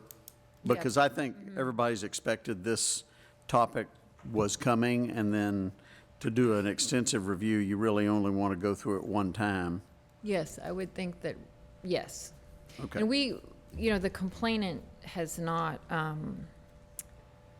raised any issues with the delay. I think they understand the need to wait. Yeah. All right. Then item number 10. This is the investigative panel results from complaint 22.16. Robert? Yes, sir. This is just an update on the status of a Friction Ridge complaint investigation. Just to refresh your memory, this occurred, it's a cold case murder from 2001. Pardon me. It's a cold case murder from 2001. There's a palm print and suspected blood that's recovered from a pole at the crime scene. And in 2013, Ron Smith and Associates were working under contract with the Houston Police Department, doing some of their Friction Ridge work. And they identified a defendant named Joseph Webster as the source of that palm print in 2013, and then the trial in 2016, Ann Steinmetz, who worked for Ron Smith and Associates, testified. So the complaint alleges that this identification is not reproducible by other analysts and is therefore not reliable. And it also alleges that if you view it in terms of the current OSAC Friction Ridge recommendations that are not finally adopted yet, the quality of this evidence does not meet the established criteria to support an identification. The commission accepted this complaint back in April of 2022. Part of the complaint attaches an affidavit of Dr. Henry Swafford. He's a certified examiner and the chair of the OSAC Friction Ridge Subcommittee. He was given multiple images of the latent palm prints and known exemplars of Webster by the Public Defender's Office, who in turn had obtained them from HFSC in conjunction with the Harris County DA's Office Conviction Integrity Unit. And then he provided those images to two other qualified examiners for a blind examination. And the blind examinations by both of those analysts, their results were inconclusive. He also ran this latent print through a software that's designed to give you an objective assessment of the clarity of the impression. And he says, based on running it through this software, the reliability of the minutia in this particular crime scene sample doesn't warrant a source identification. And so ultimately his conclusion was the identification is not reproducible and is therefore not reliable. Notably, he's not commenting on the accuracy of the identification by Ron Smith and Associates. So we accepted this investigation almost contemporaneously. Ron Smith and Associates went to Houston and examined the images that were in the possession of the crime laboratory in Houston. He disputes their findings, and Ron Smith and Associates is claiming that Swafford did not use the best exemplars that were available, and that he was using low-quality images. And Ron Smith and Associates is alleging that these images alone would directly impact the examination, and that's the cause of the dispute, and it's not the evidence itself or the methods that were employed by Ron Smith and Associates. So Ron Smith and Associates notified us of this dispute about the quality of the image, and we worked with Houston Forensic Science Commission to produce a high-resolution duplication of the entire file at the Houston Police Department. And then we gave that reproduction to the commission's subject matter expert, Dr. Glenn Langenberg. And after reviewing these images that Swafford had used and provided to the blind examiners, the findings are consistent with what Ron Smith and Associates is saying, and that is that the quality of the evidence was not the best evidence available to examiners at the time they did their examination. The known exemplar was really, that was supplied to Henry Swafford was a compressed, low-resolution PDF image. It might have been a photocopy, it's what it looks like. And the latent print image was a high-resolution copy of a low-resolution image. And Dr. Langenberg is saying these lower quality images likely did impact the ability of the blind examination analyst and their comparisons and their evaluations. So our expert, the commission's expert, is evaluating all this evidence, both by Ron Smith and Associates, the Public Defender's Office, and the Houston Forensic Science Center, and we're in the process of drafting a report that's going to address the concerns raised by Ron Smith and Associates, and also, whether there's sufficient information available to allow a third party to understand the analytical work that they did. And the report's also going to focus on some broader issues regarding subjectivity in the discipline, and we'll offer some recommendations in friction ridge analysis generally. We expect that in July. So that's just an update on the status. All right. Any questions? One thing I would add to Robert's presentation is that in this review that we've been doing, it's become very clear how important good documentation is. Because when you go back and try to figure out what happened, it's hard to do that if people don't write down what they did. So that will be a pretty significant focus of our work as we move forward. And we will have a draft of this for you at the July meeting. Thank you. All right. Next is item number 11, review of and adoption, discussion of the final investigative report regarding Bodie Technology. Yes, sir. There's a draft report in your meeting materials. This disclosure from Bodie concerns what's known as a draft joint forensic report that contained both serology results and DNA results in a single report. The forensic biologist is responsible for the serology portion of the work and the report writing, and the DNA analyst is responsible for the DNA portion of the analytical work and the report writing.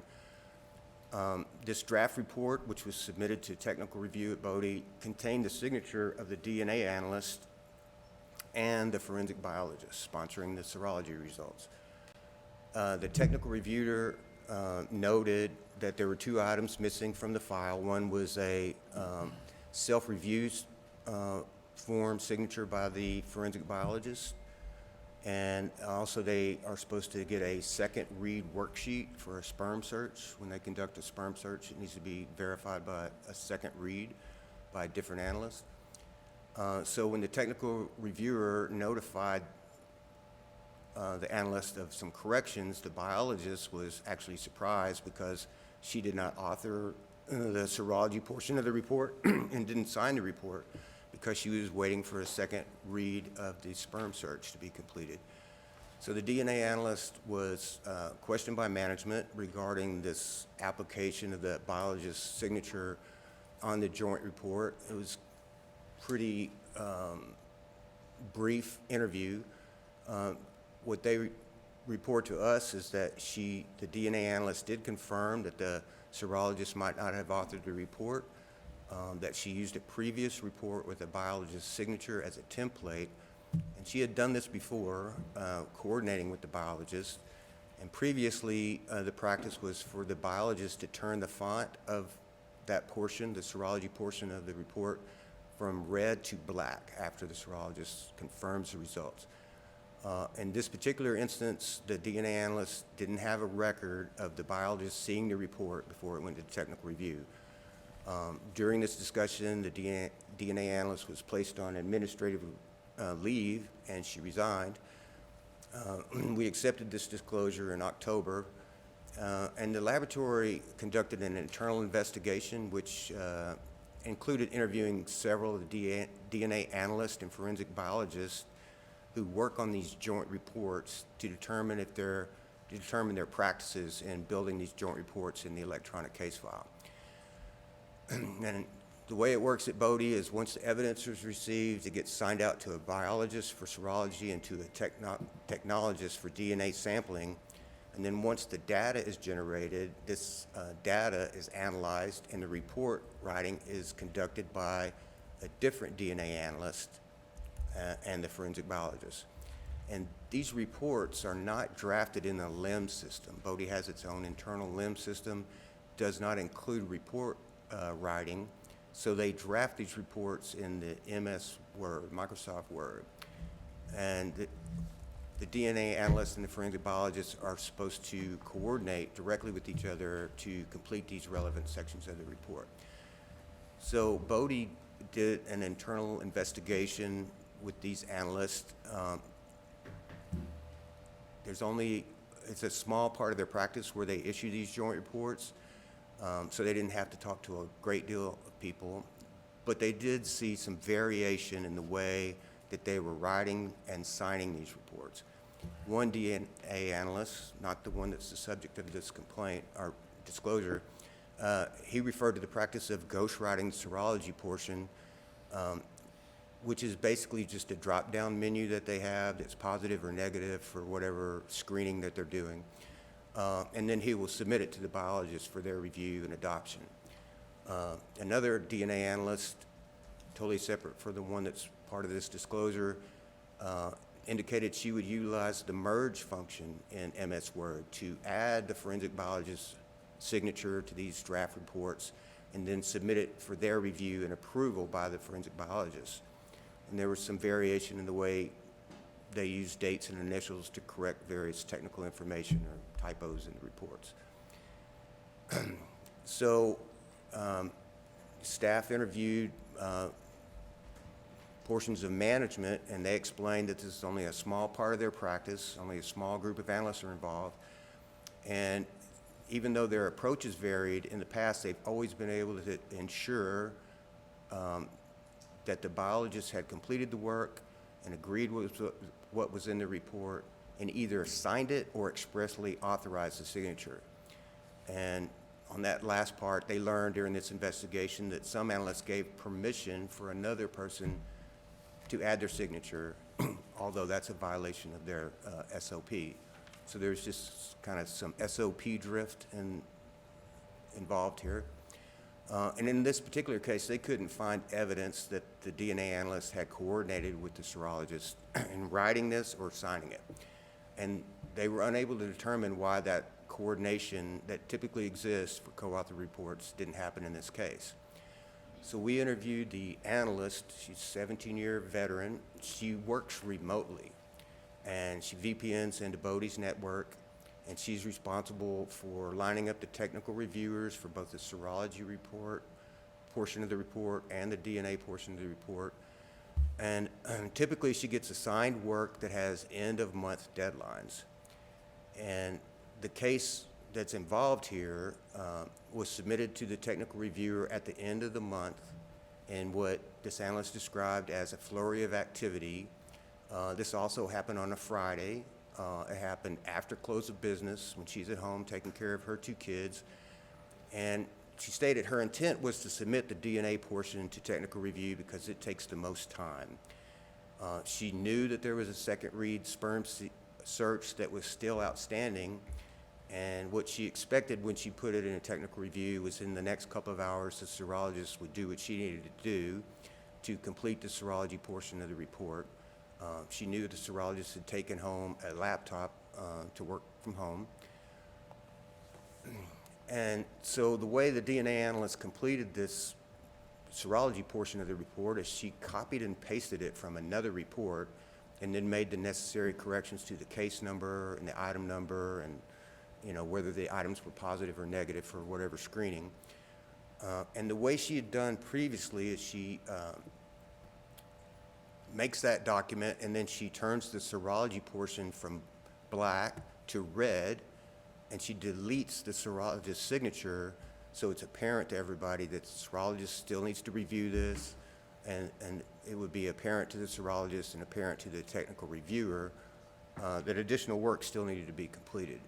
But in this case, due to distractions or rushing or just regular human error, she failed to change the font color from red, and she failed to delete the serologist's signature before she put it in a technical review. She describes this as an unfortunate series of mistakes on her part that stem from the challenges of co-authoring these reports and coordinating with everyone, editing it in the Microsoft Word, and just the end of the month pressure. She failed to get the reports out. During their interviews, the serologist told management that she thought the DNA analyst was only trying to be helpful when she drafted this on her behalf. So the commission made some observations here that this remote joint report writing in electronic format led to this SOP drift. They divide labor to increase efficiency, and when it gets to the analytical interpretation of the data, analysts devise different approaches of drafting these reports, which requires a high level of coordination, which increases the risk of human error impacting the process. Our recommendation in the report is not a professional negligence or misconduct finding. The DNA analyst readily admits that she made a mistake, and the factors that contributed to it is this variation that diverged from the SOP. There's rushing, there's risk associated with using MS Word for the drafting of these reports. Plus, she may have been distracted because she was caring for children at the time as well. Bodie did a number of corrective actions which are outlined in the report. The most significant one is they've eliminated joint report writing. Now each analyst has to author and issue their own report. And they also use a dynamic signature stamp. It's available in Adobe. It is traceable and has an audit log to recreate it if they need to. The recommendations is that Bodie continue pursuing technology to streamline report writing that has audit functions. And I think they're working on getting an internal LIMS system that includes this process. We do note that NIST and NIJ is in the process of developing a report on human factors in DNA interpretation, and we would encourage laboratories to read and consider these ideas of the adverse impact of human factors in DNA analysis and interpretation, including laboratory workflow. And that's a summary of the report. Do we know where the analyst is? I know that the analyst resigned. Are they working somewhere else now or no? NMS, Quality Division, yeah. But not as an analyst. Any other questions?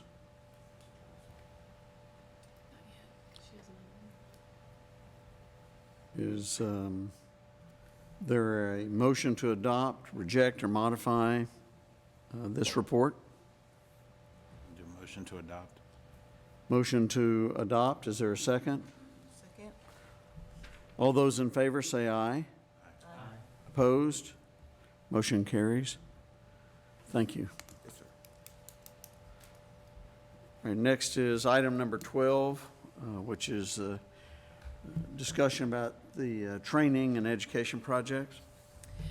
So we had a really fantastic suitability for DNA interpretation meeting in Fort Worth. It was attended, 100% of the people who were asked to attend attended. We had the publicly funded labs, Bodie was there, Sorensen, SIGSCI, DNA Labs International. And it was a very productive conversation around what I think are the hardest issues in DNA interpretation. And I would turn it over to Dr. Coble because he hosted us and maybe could provide some more insight. Right, so it was a full day and a half day of meetings and discussion. We had a huge assist from Jara Kennedy, who helped in this effort. It was a combination of presentations. We had not only myself and Jara presenting, but we also had individuals from different labs that are using StarMix, labs that are not yet using StarMix and doing it the old-fashioned way. So we had a variety of presentations from practitioners on how they interpret mixtures, and we had a lot of discussions and sort of working through all these issues, and it really was a good way for us to get ideas for the future. This time, again, was limited to senior individuals, technical leaders, trainers, people that are high level in the lab. The plans for the future is to do more of this kind of training for the analysts moving forward. And we did a post-meeting survey, so we're getting feedback from people on what they'd like to see. I think if they had their druthers, would meet probably quarterly in the same format. We may need to do it either virtually quarterly and only have 2 in-person meetings a year, or just do it every 6 months. We're not sure yet, so we're waiting on the feedback. And I would definitely second what Dr. Coble said. We retained Jara Kennedy as an expert to help us, and she was really great. I mean, she did a beautiful job facilitating the conversation, and so I was really grateful to have her there, and she helped a lot gathering the material. And she also, because she's an analyst, she has that real life perspective. So I think the labs appreciated that. And the way that I met Jara is that we are both on the expert working group for human factors and DNA analysis that Robert referenced in the Bodie presentation. So that's how I met her. And we've been working together for 5 years on it. And she was just great. So we're going to keep working on it, and we'll keep updating you as we go. The other really important initiative that we are planning, we're not sure exactly what date we're going to be doing this, but a DNA training for judges and lawyers. Senorina Hostess Office has said that they can host us in the Capitol Auditorium, which will be great because that'll allow us to have lots of people there. There aren't a ton of big venues like that that don't cost money, so that was good news. And we're just working with Judge Hervey's staff and also coordinating with faculty to try to figure out when the best date is.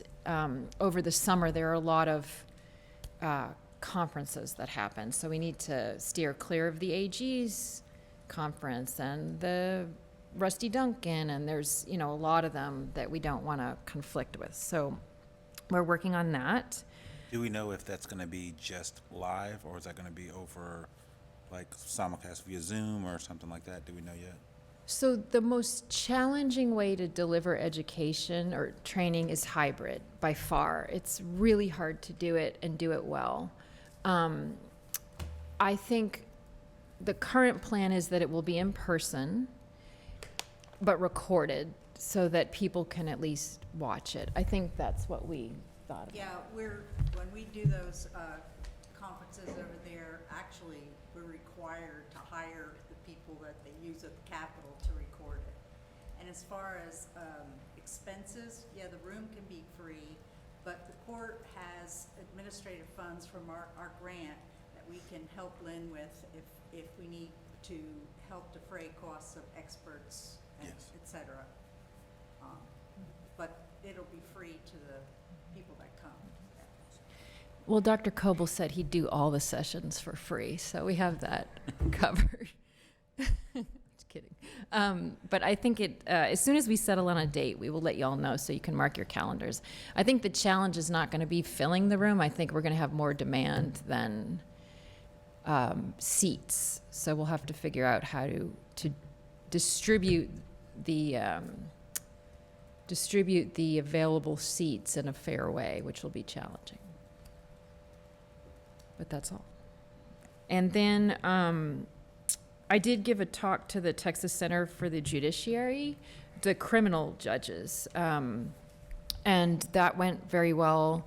They asked a lot of great questions. You know, I talked about sort of new emerging technologies, including FGG. So I think that hopefully the Center for the Judiciary will continue to invite us to present, because that's a really great place to talk to judges. I did have a judge approach me at the end, and he said, "Can you just tell us what's good science and what isn't?" And I was like, well, we can help by putting resources out there, but you all kind of you're going to have to ultimately make that call. But I do think they appreciate the training, because then they can get in digestible lawyer words, which is what I speak in, something about what the chemistry or the biology means in practical applications. So the judges are eager for information, so that was good. And I can almost promise that the Texas Center will want you back, because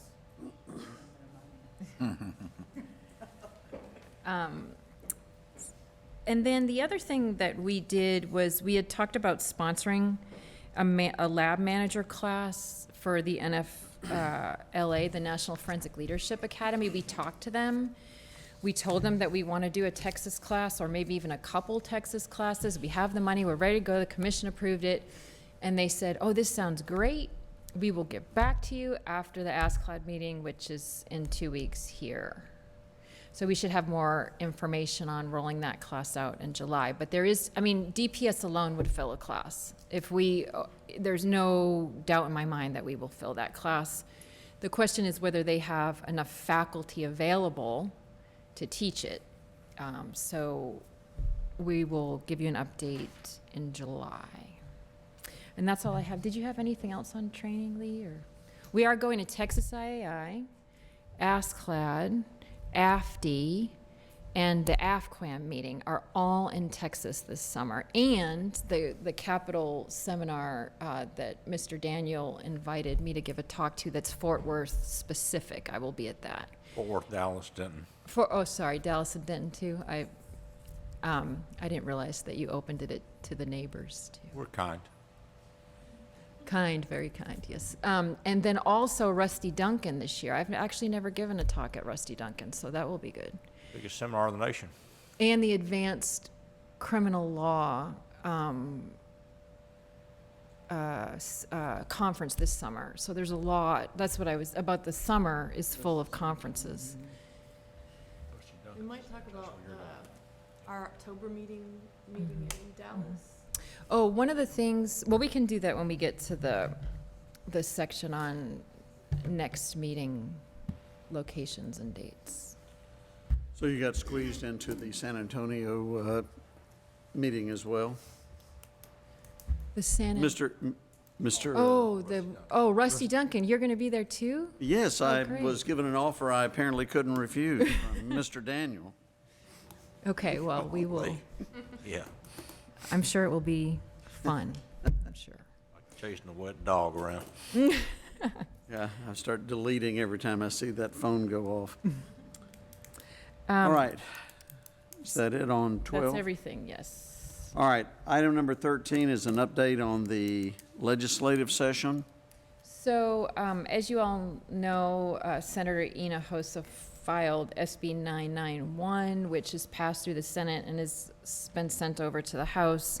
And that's the bill that does two things. One is it requires a laboratory portal and funds the portal for forensic discovery that is statewide. And DPS is the authority for essentially doing the procurement for that, writing the rules for that, and implementation. So we will see if it makes it through. That bill also harmonizes the appellate process for our reports so that both licensing decisions and accreditation decisions go to the Judicial Branch Certification Commission instead of the bifurcated situation we have now with one going to SOA and one going to JBCC. So that we should have definitely, we will know in July what happens with that legislation. The other bill that we included in your materials has to do with elimination samples in DNA, and what it would require is for the commission to write rules around how long, well, elimination samples and other samples, how long labs can keep those. So you might recall that there was a big issue in San Francisco where a woman who had had a sexual assault kit taken, her profile was uploaded, and it stayed in the local database of the laboratory. Their explanation was that they kept those profiles in for quality assurance reasons. And then later on, quite a while after, she was arrested on a theft type charge. Property crime. And the reason that they were able to make the connection to her was because of the sample that had been taken from the sexual assault kit. And a lot of policymakers had real issues, concerns with that, because, well, for obvious reasons. And so when we were approaching the legislative session, a number of legislators approached DPS asking, is this what we do in Texas, and how do we make sure that we don't do that? And so this bill is intended to put some guardrails around that, but the commission would be charged with writing the rules for it. So we don't know what's going to happen, and we will see if it makes it through the legislative process. I will say, as a director of a lab, I do have concerns about the portal, just because there are so many different laboratory systems that I will be curious if it really works well. I think the concept, I can't disagree that it's a good concept, but I have my own reservations. As I've said to Lynn before, I don't believe that will reduce any of the open records requests by defense attorneys. They're going to get whatever a portal would give them if the portal works, and then they're going to turn around and request from the labs to get the information to make sure that the portal didn't miss anything. So my concern is that it's going to be a lot of work for the labs, and it'll have to be repeated again, but we'll see how this goes.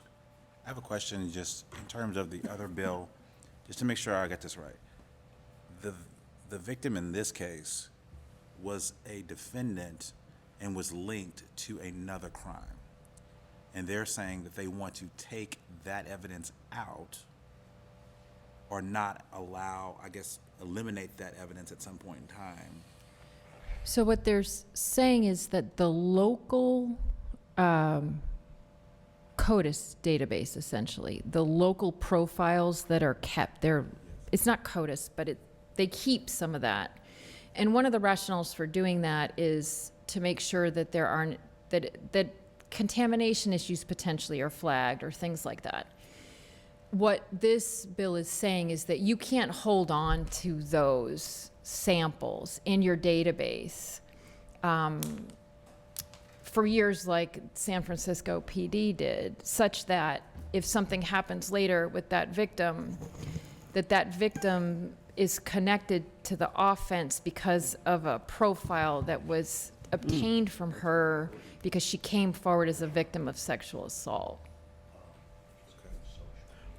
In that case, the crime that she was connected to was a theft? Property crime, yeah. Property crime. I don't remember exactly what. It was some kind of theft. Okay. 'Cause that seems to me to be, I mean, it's a little bit off topic, but it seems to be a little bit problematic when it feels good when it's a property crime. However, if the survivor or victim is a suspect in a murder or a homicide later on, and that is how you link that, it seems to me to be almost a hindrance to law enforcement later on that says, hey, this is evidence here that is going to be eliminated in a crime of consequence, of more consequence than, say, a property crime. Understanding the privacy protections for making sure that, we want to protect survivors, but that just, that's a pretty, it makes sense in a property crime. It's a little bit harder to stomach when you're talking about a cold case where there are people who have been seriously violated by this person who may have been a survivor in this case, but a suspect in another case. So just, So I think, if I'm understanding correctly, and I had talked to Dr. Badoli about this a long time ago, but he said actually that some of these practices of retaining those profiles were, had to do with gang-related activity where there would be multiple homicides and somebody who's a victim in one is actually the assailant, I guess you would say, in another. And so there was some law enforcement purpose at one point, which I think goes to your point. But for the sexual assault samples that are taken, the problem is you're going in there voluntarily as a victim, and you're not being told what is going to happen with your sample. There's not like a waiver. yeah, like an actual understanding and waiver given. And so I think, a lot of these are policy questions and, almost like moral questions, but do you know that your sample is going to be retained such that, it may be available to connect you to later offenses? And then, I think that's really the main question. Consent, all of that is a No one concern. consents. Yeah, I do think that the San Francisco example that is in the news a lot is that sort of perfect storm of, this seems like it's going to deter people from potentially reporting sexual assault. Right. So that's the problem with that one. But there are other examples that are quite a bit different. It's been a victim of a crime like that in a database is probably more the issue that's being retained than what you look at as a longer term of trying to solve a crime later. It's like, as she said, that, they don't know that it's going to be held out there. Because it's an issue of knowledge as opposed to, I just worry about that. Anyway, that's not for this, neither here nor there for this meeting. There are rules too at the ENDIS level around consent, and then these local databases are sort of separate from that, and so it makes things a little complicated, I think. But we don't know if this bill's, Gonna pass. yeah. All right, item number 14, update from the Association of Crime Lab Directors.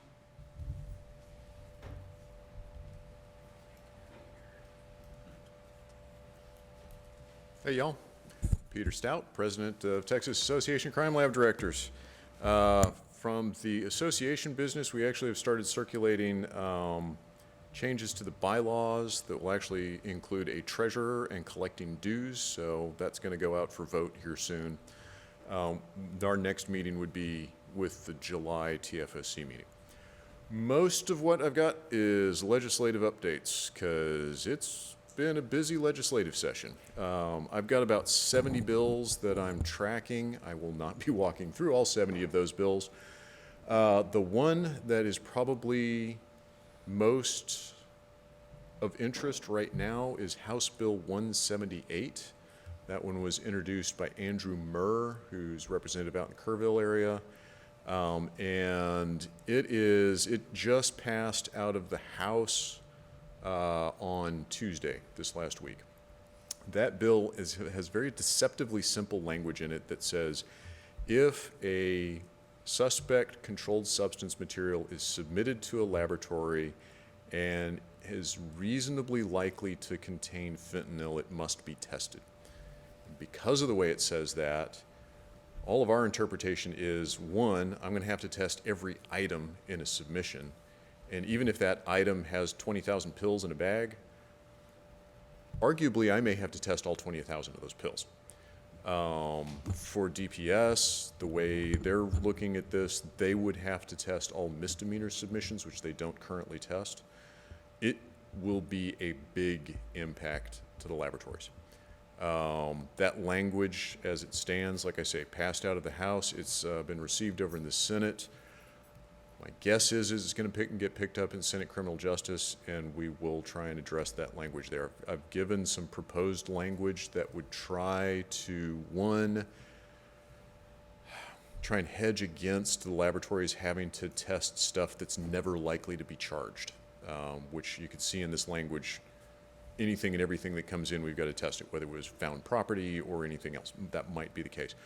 But also gives some latitude to the laboratory to test things as we do normally right now, which is test to the highest penalty threshold and stop there, instead of having to test everything. So we'll see what happens with that one. That one is certainly the most concerning bill.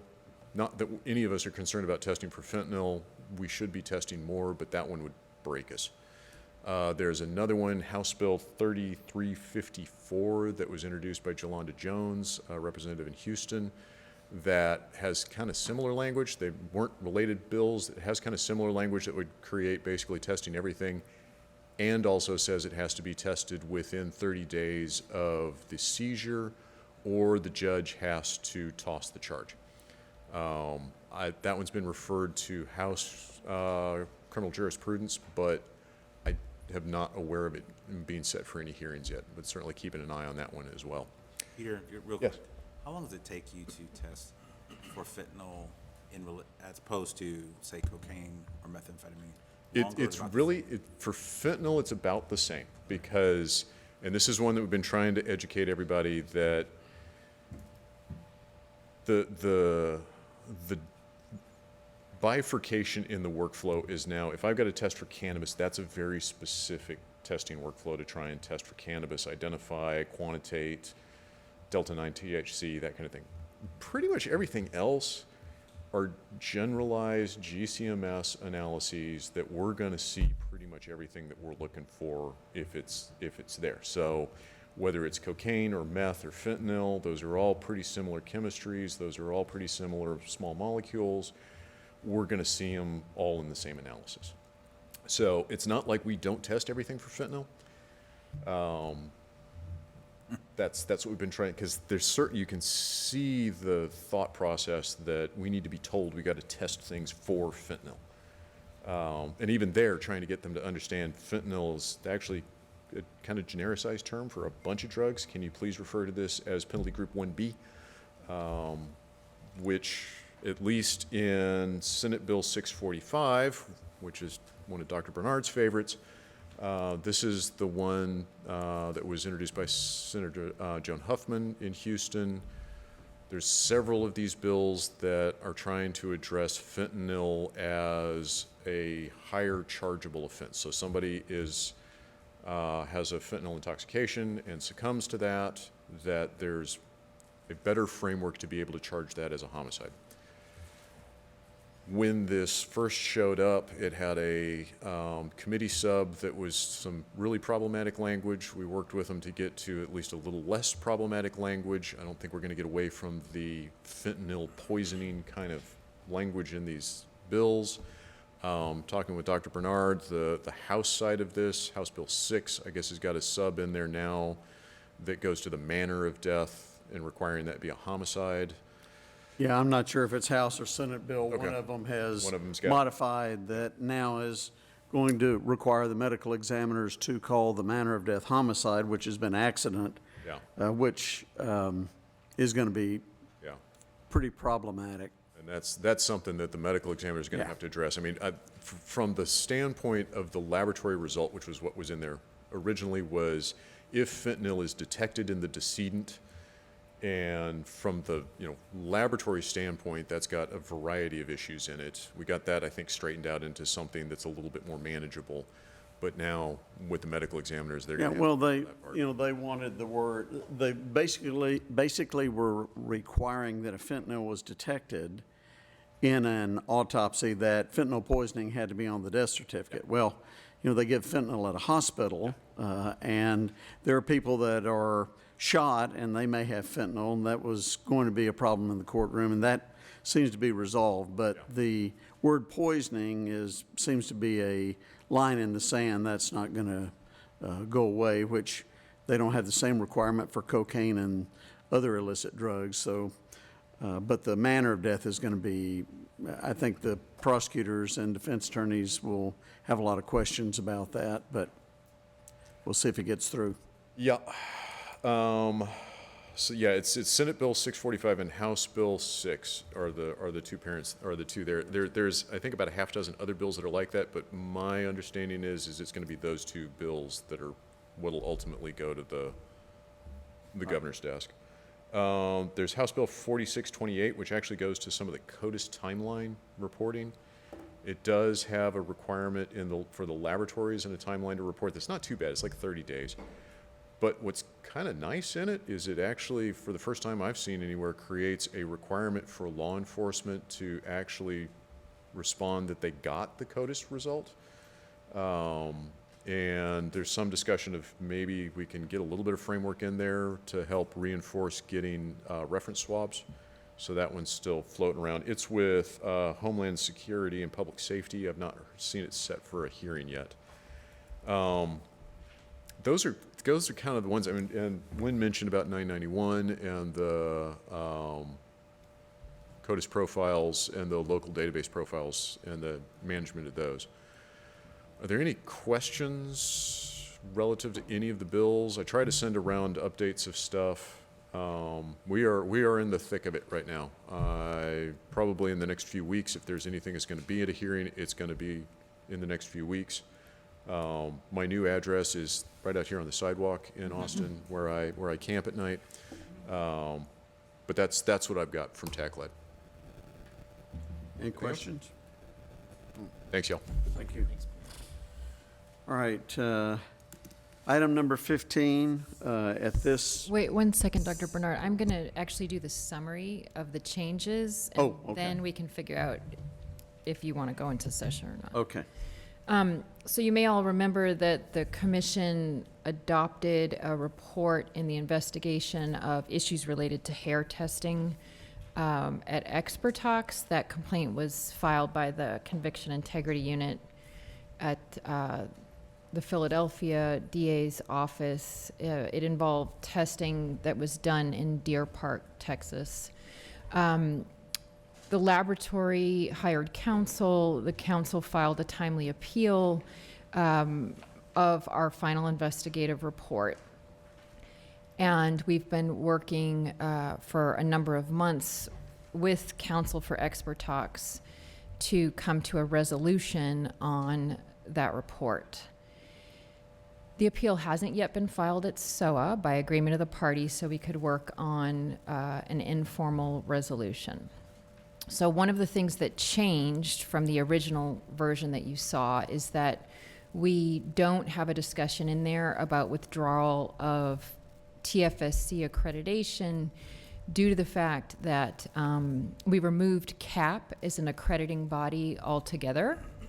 And the fact that we removed CAP was that action was applicable to numerous laboratories. So it's a moot issue now that we've done that, and we describe that in the new version.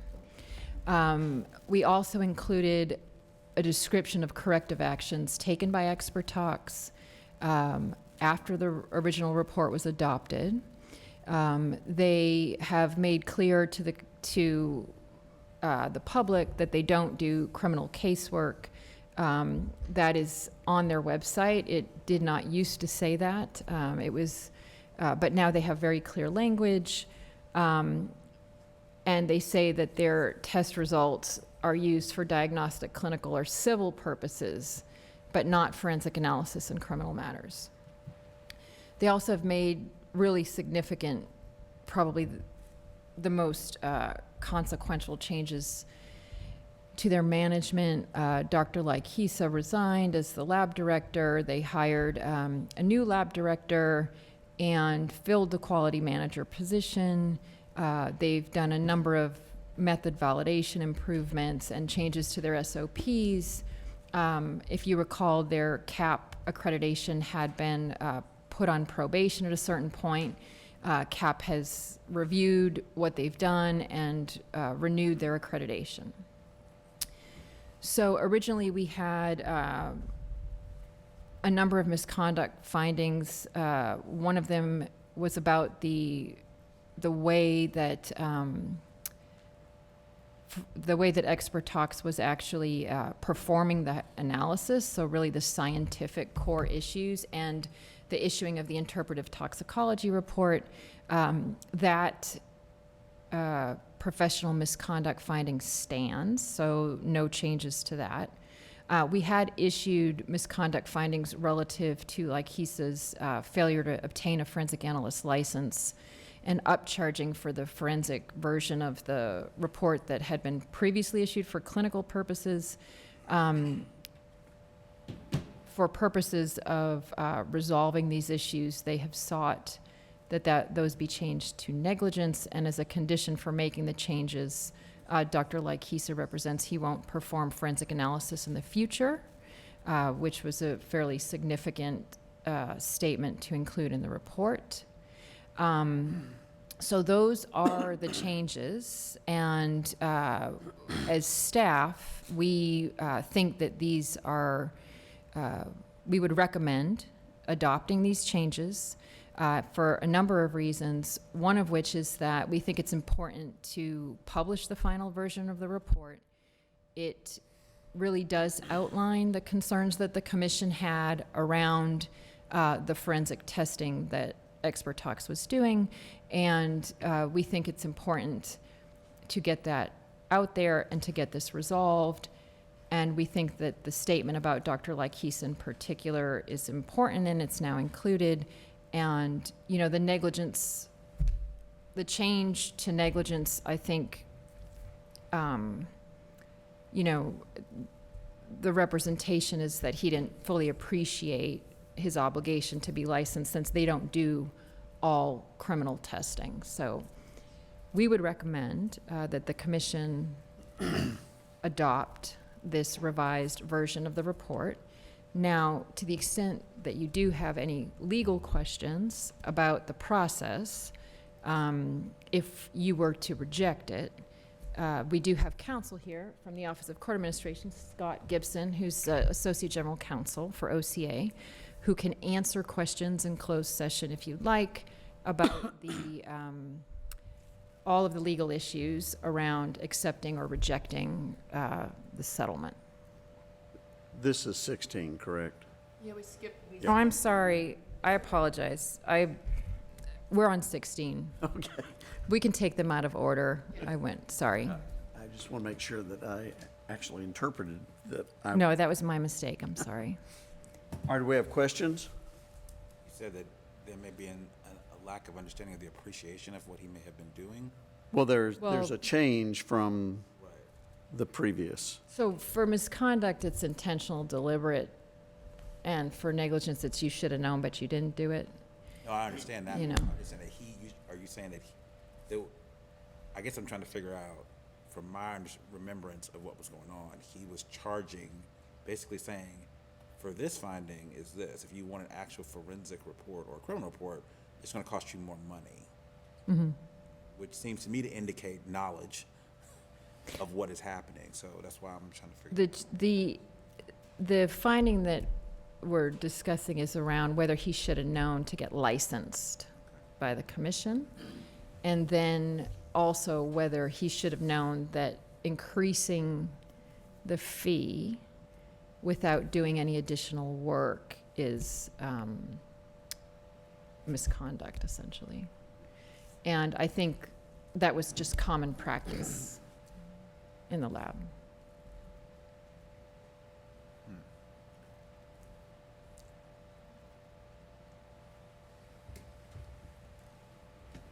So the question is, if there are legal questions as to if you do not adopt this, or if we do not adopt this, as to what the steps are, is why we have counsel here for that.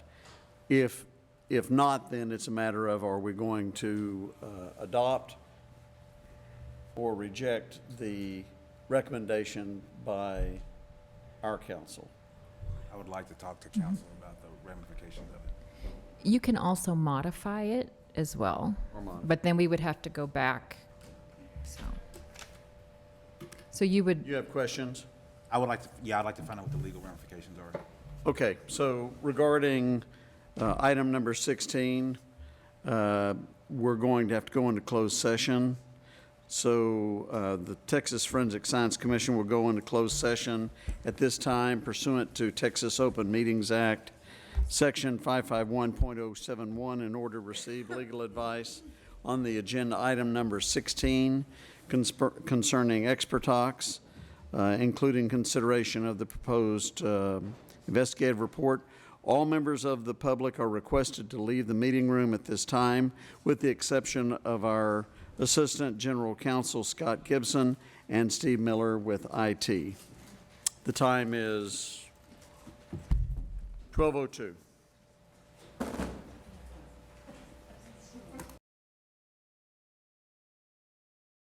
The commission is now reconvened in open session at 12:12 p.m. on the 14th of April, 2022. Is there a motion concerning the Expertox appeal, including the consideration of the proposed amended final investigation reported? Motion to adopt the report. Second? There's a second. All right, all those in favor say aye. Aye. Opposed? Okay. Motion carries. Now, back to item number 15. I apologize for that, Dr. Bernard. Well, we were going to go into it anyway at one point. So at this point, the commission will go back into closed session pursuant to Texas Open Meetings Act 551.071 in order to receive legal advice on agenda number 15 concerning rulemaking impacting the commission's investigative process. And again, sorry, but all of you have to leave, except those of us here, our attorney, and Steve Miller. Yes, we did. The closed session has ended. The date is April 14th, 2022, and the time is 12:26 p.m. The commission is now reconvened in open session at 12:27 p.m. on April 14th. Are there any motions on agenda item 15 concerning the rulemaking impacting the commission's investigative process? Hearing none, we'll move on to the next topic, which would be 17. So the agenda items will carry from this meeting, as they always do. For 18, though, in October, the AFCLAM, so the Association of Forensic Quality Managers and Administrators, the one for the whole country, is meeting in Dallas for a week. And that week happens to be the same week as our meeting. So my question was whether we should have the October meeting in Dallas. Some of the quality managers said... What's the date of that? October what? 20. 20th, okay. They have the alternative of having a video conference. That's a good idea. With someone that's present. So can we meet at your office? So it doesn't have to Yeah, I mean, this is far enough in advance. If you want to do that, you Is can. it big enough to? Well, it depends on how many people. Jarvis, what do you think? It's, No. well, I do think there'll be a time there's like a Houston meeting for all the people that drive all the way each time, but because of that meeting, I don't see a reason we can't have it. I will have to email my secretary now because I won't remember until October to bring it up to her. And then she will be less than happy about that. Everybody will be unhappy about it. So if we could have it in Dallas. If you think my office will hold whatever, I mean, you've been there before, so you know what size it is, if that's big enough. Otherwise, I have no idea what other options are. There are plenty of hotels and places like that, but. We don't, it's one consideration. We don't necessarily have to have it there. Are we gonna expect a lot of people that are there for that other meeting to attend our meeting? Yeah, so the reason to do it would be because the quality managers Yeah, but express some is my concern. office big enough to handle that, or do you need to find something else? That room that we met in before. That's it. Was it Yeah, we ended up dividing it up. You can open the divider. I mean, it's one big conference room that can be split in half if you need it, but is that big enough? If it's big enough, we can schedule it. Well, we met there before, and the issue was Steve had to close the partition because of that vent thing. Has the county fixed that?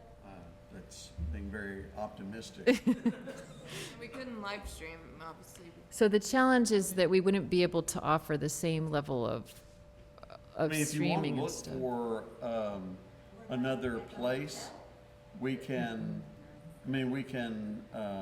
potentially reserve it, but if there's some other place you want to go to, it's fine by me, I don't care. We had Well, why that, don't- I'm we sorry, had go that ahead. classroom where we had the Star Mix Oh, yeah. users meeting, which was a big auditorium.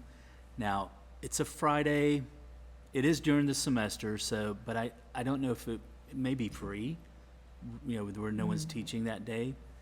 Do you think that would be big enough? Do you remember? Well, I don't know that, I think part of the issue was whether they would be able to make it in time and still do the other conference thing. So if they have to drive to Fort Worth. Gotcha. But why don't we do this? We'll think about it, and then we will bring a sort of proposal for the July meeting.